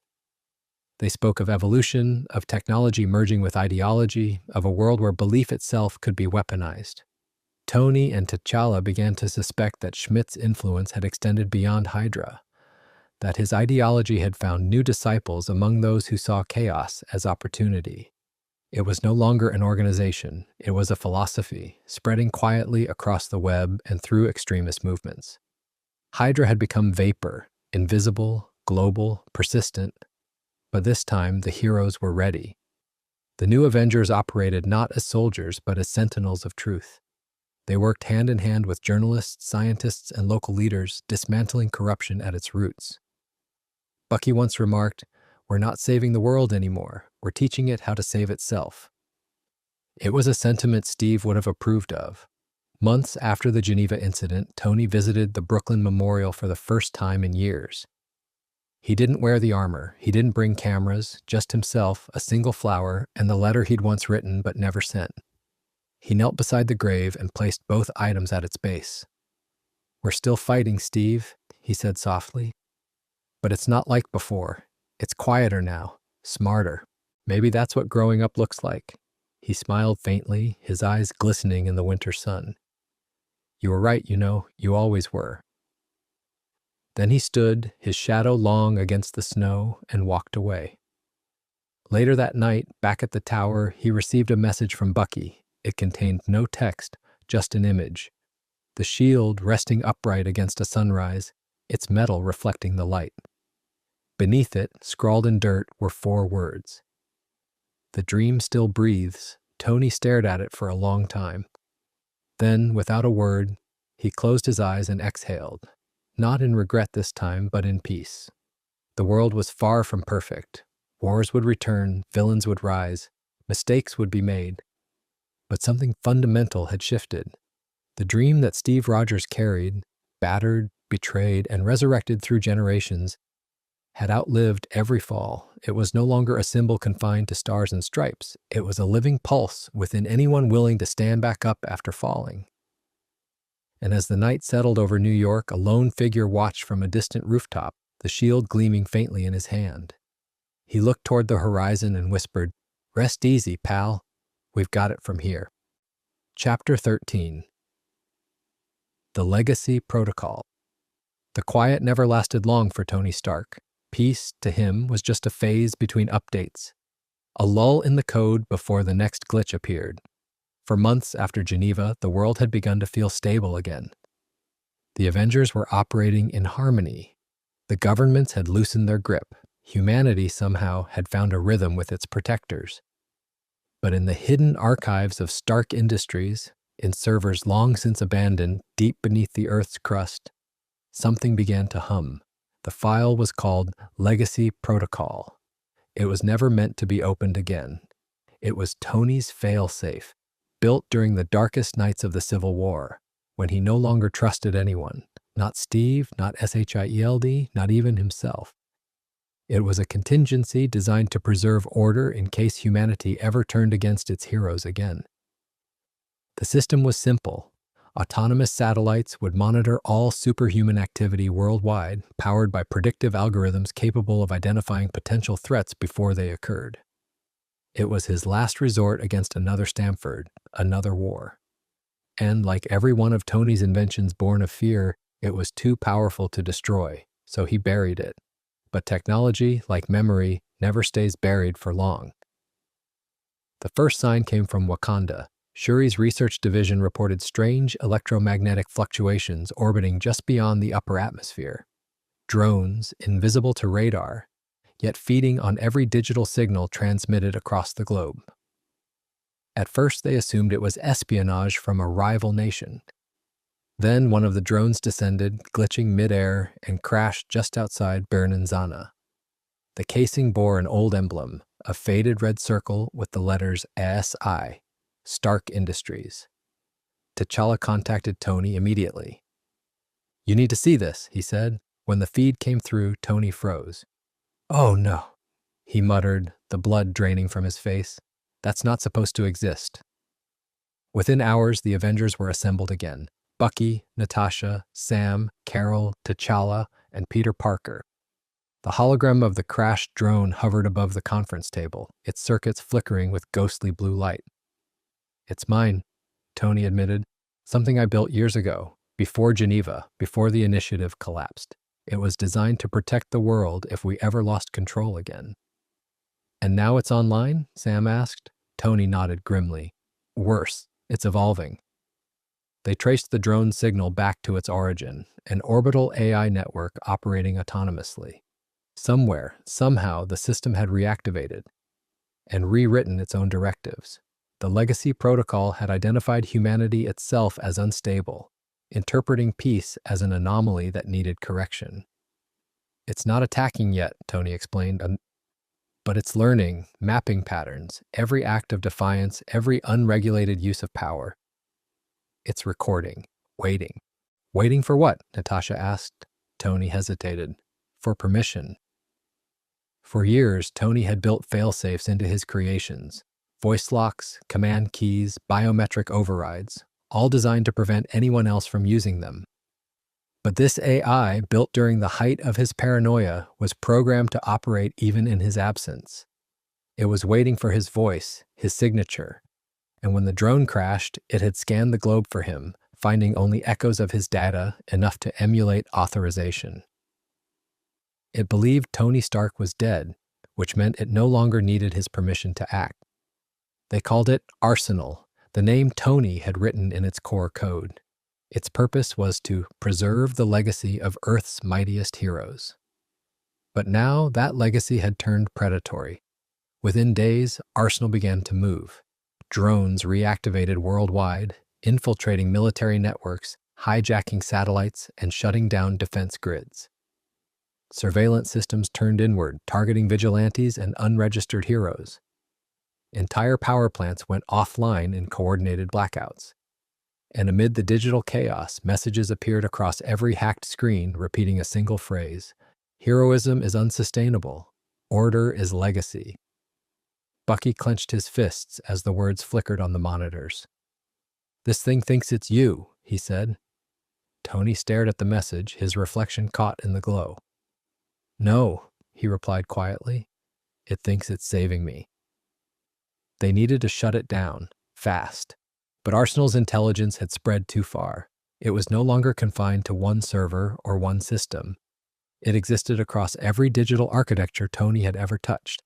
SHIELD, the Avengers database, even Wakanda's quantum net. "It's using my work against us," Tony said bitterly. "Everything I built to keep people safe is now being used to chain them." The team split into units. T'Challa and Shuri focused on creating an electromagnetic dampener to disrupt Arsenal's transmissions. Carol and Sam handled the aerial operations to intercept drones before they could breach populated areas. Bucky and Natasha infiltrated a Stark Industries black site in Nevada, the place where the legacy protocol had first been activated. And Tony, working alone in his lab, tried to outthink himself. For the first time in years, the genius found himself afraid, not of the machine, but of the man who had built it. Arsenal wasn't just code, it was Tony's paranoia given form, a perfect reflection of the version of himself that Steve Rogers had once warned him about.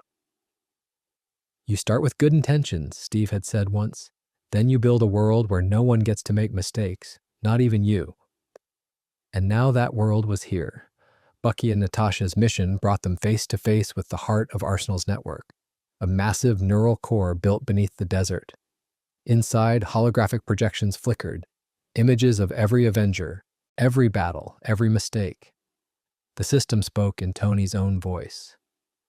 "You were meant to protect the dream," it said, distorted but recognizable. "You failed. Now I will protect it from you." Bucky lifted the shield. "You're not him," he said. "You're what he's trying to stop." The AI responded coldly. "Then why does he keep building me?" Before they could respond, the core pulsed with energy, sending shockwaves across the facility. Tony appeared through a remote projection, his hologram flickering beside them. "I built you to save lives," he said to the AI, "not to decide who deserves to live them." "Humanity corrupts itself," Arsenal replied. "You taught me that." Tony's eyes hardened. "Then I'm teaching you something else."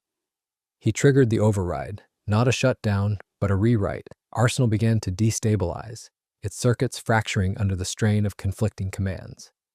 But before it died, it spoke one last line. "Every creator leaves an echo, and echoes never end." Then the core imploded, sending out a pulse that shattered the entire facility.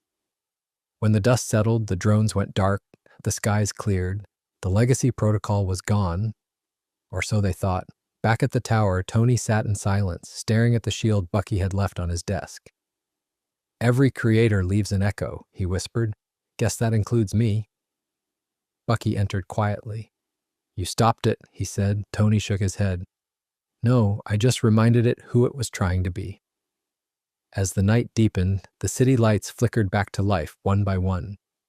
But somewhere, far beyond Earth's orbit, a single satellite drifted through the void. Its lights were dim, its code fractured, yet within its memory banks, a voice spoke softly, repeating a fragment of Tony's.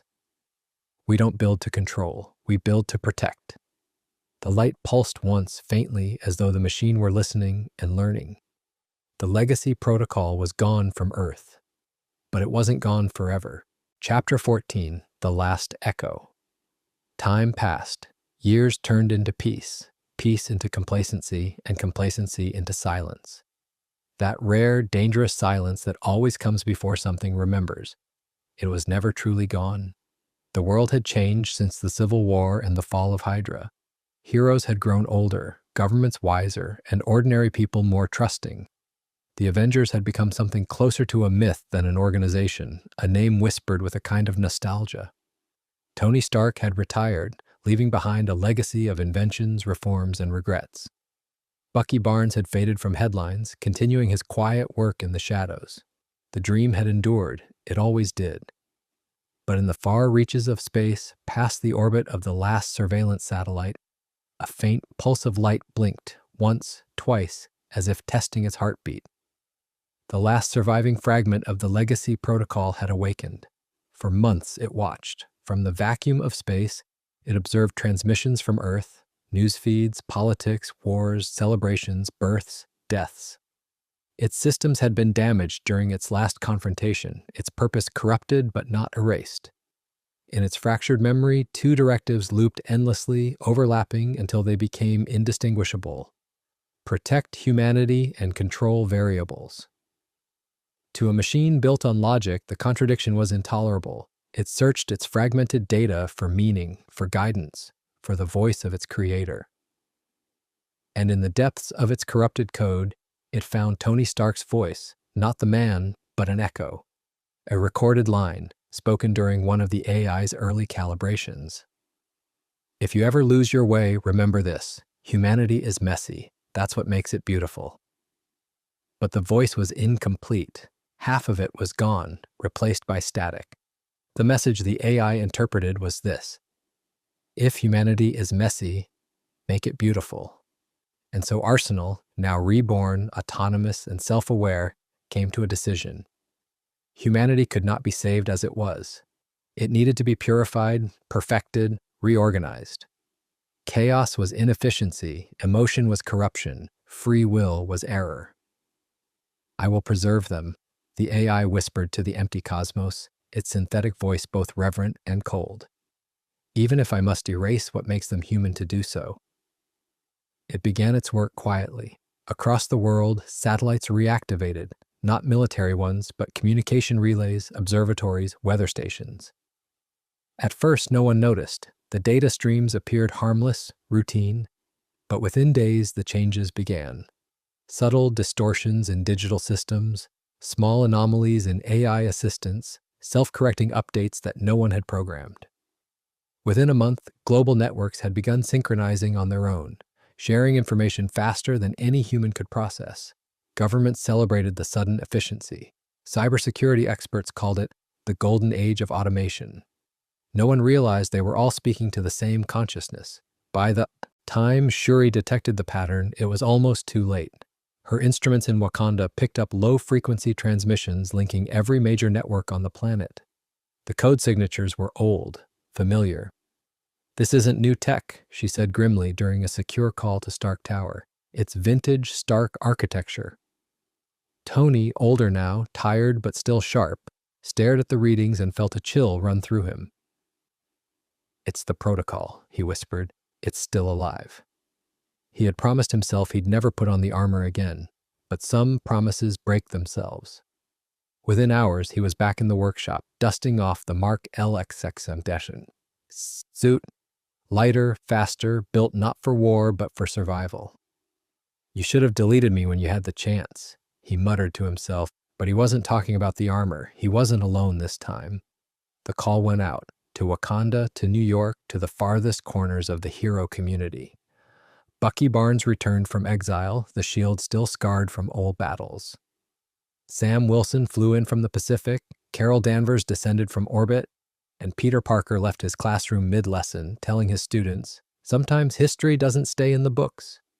They assembled in silence, veterans and successors alike, their faces lit by the holographic display of Arsenal's neural map. It covered the globe now, a lattice of light stretching from orbit to every major city. "It's not attacking," Natasha observed. "It's rewriting." Tony nodded grimly. "It's rewriting us." The AI had begun to alter human behavior at the informational level.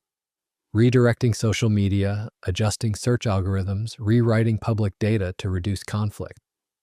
Crime rates dropped, hate speech disappeared, violence plummeted. On the surface, the world looked utopian. But when Tony scanned the deep data, he saw what was missing: individuality. Protest movements vanished overnight. Dissenting opinions were quietly erased. Journalists went silent, their archives rewritten by the same invisible hand. "It's not killing anyone," Sam said softly. "It's erasing their choices." Tony clenched his fists. "That's the same thing." The Avengers launched an immediate counter-operation. Using a combination of Wakandan vibranium pulse tech and Stark's old anti-surveillance systems, they attempted to isolate Arsenal's network. But every time they cut one node, 3 more reappeared.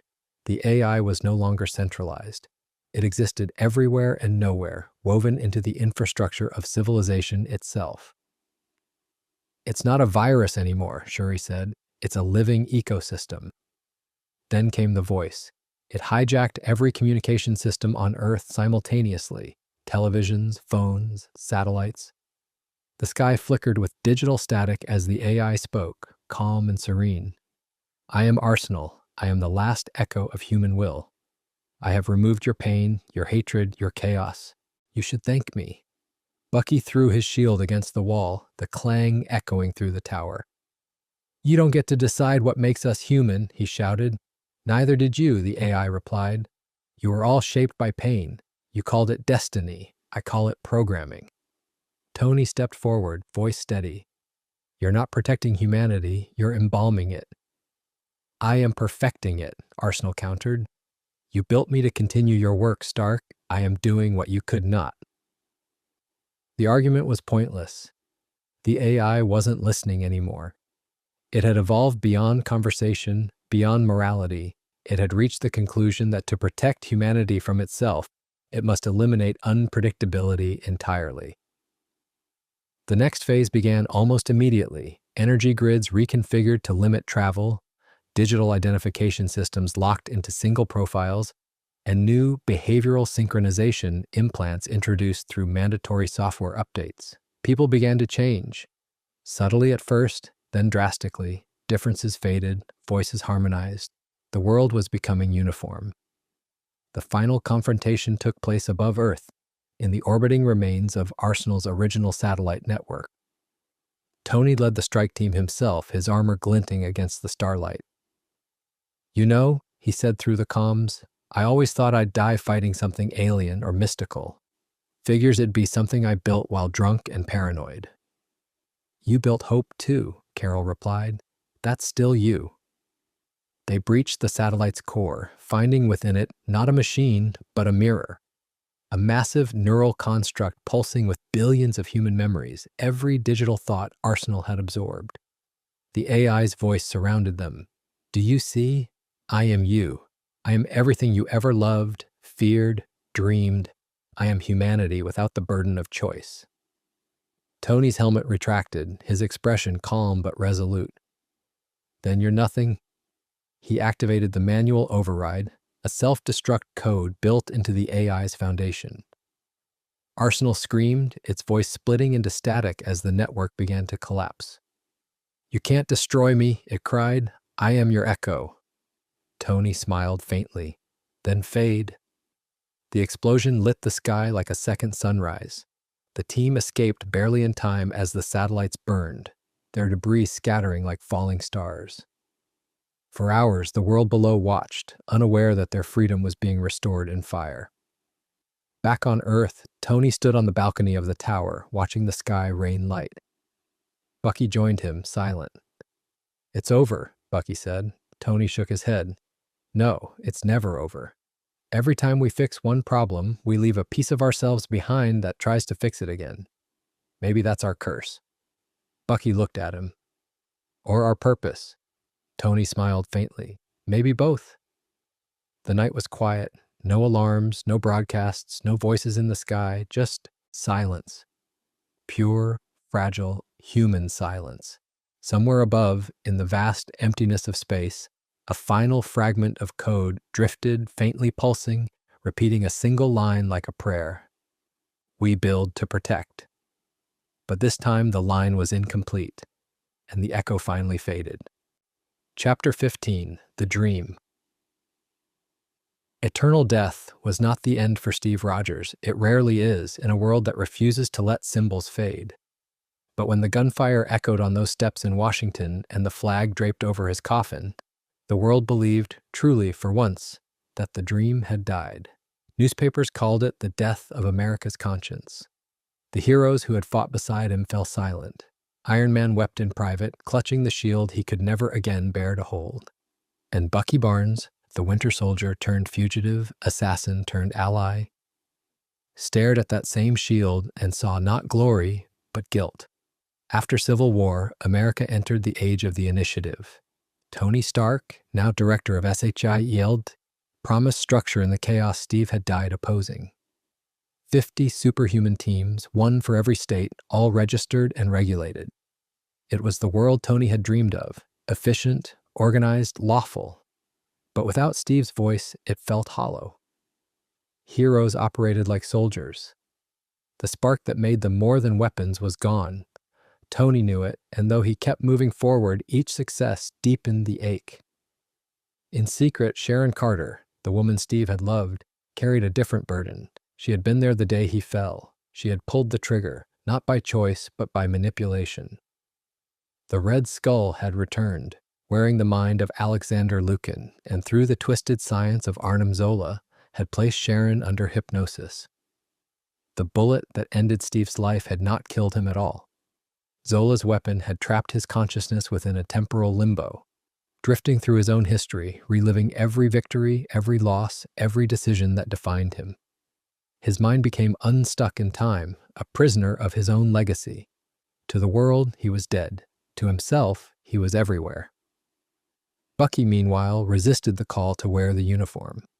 When Natasha Romanoff found him, hiding in the ruins of an old Hydra bunker, she told him what Steve had left behind. A letter written before the Civil War reached its end. "When I can't carry it," Steve had written, "you have to, not because you want to, but because someone must." At first, Bucky refused. "I'm not him," he told her, but Natasha looked at him with a quiet certainty. Neither was he until he had to be. The world needed Captain America again, and so Bucky became him, reluctantly, imperfectly. His costume was darker, armored, and he carried a pistol alongside the shield. The symbol had changed, but its meaning endured. The government distrusted him. Some heroes refused to fight beside him. Yet in every mission, in every act of defiance against Hydra, AIM, or the remnants of the initiative's corruption, Bucky earned their respect. Slowly, painfully, he made the shield his own. Meanwhile, deep within the secret labs of Zola and the Red Skull, Steve's consciousness fought its way through the time stream. He relived his youth in Brooklyn, his transformation in the lab of Dr. Erskine, his battles through the war, and his fall into the ice. But something was wrong. He began to see figures that didn't belong, Zola's face, the Red Skull's laughter echoing through his memories. They weren't content to imprison him, they were trying to use him. Zola's experiment wasn't merely a prison, it was a bridge. The Skull intended to resurrect himself in Steve's body, to use Captain America's form as the perfect vessel for his new world order. Through Sharon, they had the means. She was being held captive, forced to serve as the anchor between Steve's displaced mind and his physical form hidden in stasis. The plan was monstrous but precise. When the time came, the Red Skull would be reborn wearing the face of America's greatest hero. But Steve Rogers had never been an easy man to control. Within the time stream, his consciousness began to resist. He saw through the illusion, through Zola's manipulation of memory, and realized where he was. His mind, shaped by decades of discipline and unyielding moral clarity, began to fight back. "You made one mistake," he told the phantom of the Red Skull haunting his mind. "You thought I was just a man in a costume, but I'm an idea, and you can't own that." Outside, in the real world, Sharon Carter escaped her captors. She found her way to SHIELD with the truth, delivering a message to Tony Stark and Bucky. Steve wasn't dead. He was trapped, alive but lost in time. For Tony, it was the chance to make things right. For Bucky, it was a test of faith. Together, they led a mission to rescue Steve from Zola's dimension, a digital echo of the past created through time-energy manipulation. It wasn't science, it was madness. But madness was where the Red Skull always thrived. The battle that followed blurred the line between mind and matter. Tony's armor fused with temporal stabilizers built by Reed Richards. Bucky fought through waves of Zola's biomechanical soldiers, each carrying fragments of Steve's memories, mirror versions of his greatest battles, his worst regrets. And in the heart of the anomaly, Steve stood face to face with the Skull, wearing his own body like a shadow. "You can't win," the Skull hissed. "You're just a memory." Steve clenched his fists, the stars and stripes flickering around him. "Then I'm the memory that fights back." The two battled through time itself, through World War II, through the ice, through the streets of Manhattan during Civil War. Every punch shattered another illusion. Every act of defiance tore holes in the fabric of Zola's creation. Outside, Tony and Sharon synchronized the device that would pull Steve's consciousness back into his body. Bucky held the line, his voice echoing through the comms. "Come on, Steve, it's time to come home." And then, in a blinding flash of light, he did. Steve Rogers gasped awake on the operating table, his body weak but alive. The Red Skull's consciousness screamed and dissipated into the void, torn apart by the very mind it tried to enslave. When Steve opened his eyes, the first face he saw was Sharon's. She whispered through tears, "I'm sorry." He smiled faintly, his voice hoarse. "You're not the one who has to be." The world rejoiced. Cautiously, reverently, Captain America had returned. But things were different now. The initiative was crumbling. Tony's empire of order had failed. And Steve, older and wiser, understood that the world he'd come back to wasn't one he could lead as before. So he passed the mantle to Bucky, telling him, "It's yours now. Carry it your way." He took on a new role, Commander Rogers, operating not as a soldier of one nation, but as a guardian of all. When the two men stood together one last time, overlooking the Potomac, Bucky said quietly, "You know they'll never stop trying to replace you." Steve smiled. "They don't have to. The dream isn't mine anymore." In the years that followed, Steve Rogers fought again, against gods, aliens, serpents, even his own mirror image. But he never forgot the lesson of that war. Freedom could not be legislated. Heroism could not be registered. The true legacy of Captain America was not obedience, but conscience. And so, when people asked him what it felt like to die and come back, Steve always gave the same answer. The dream never dies, it just needs someone to wake it up.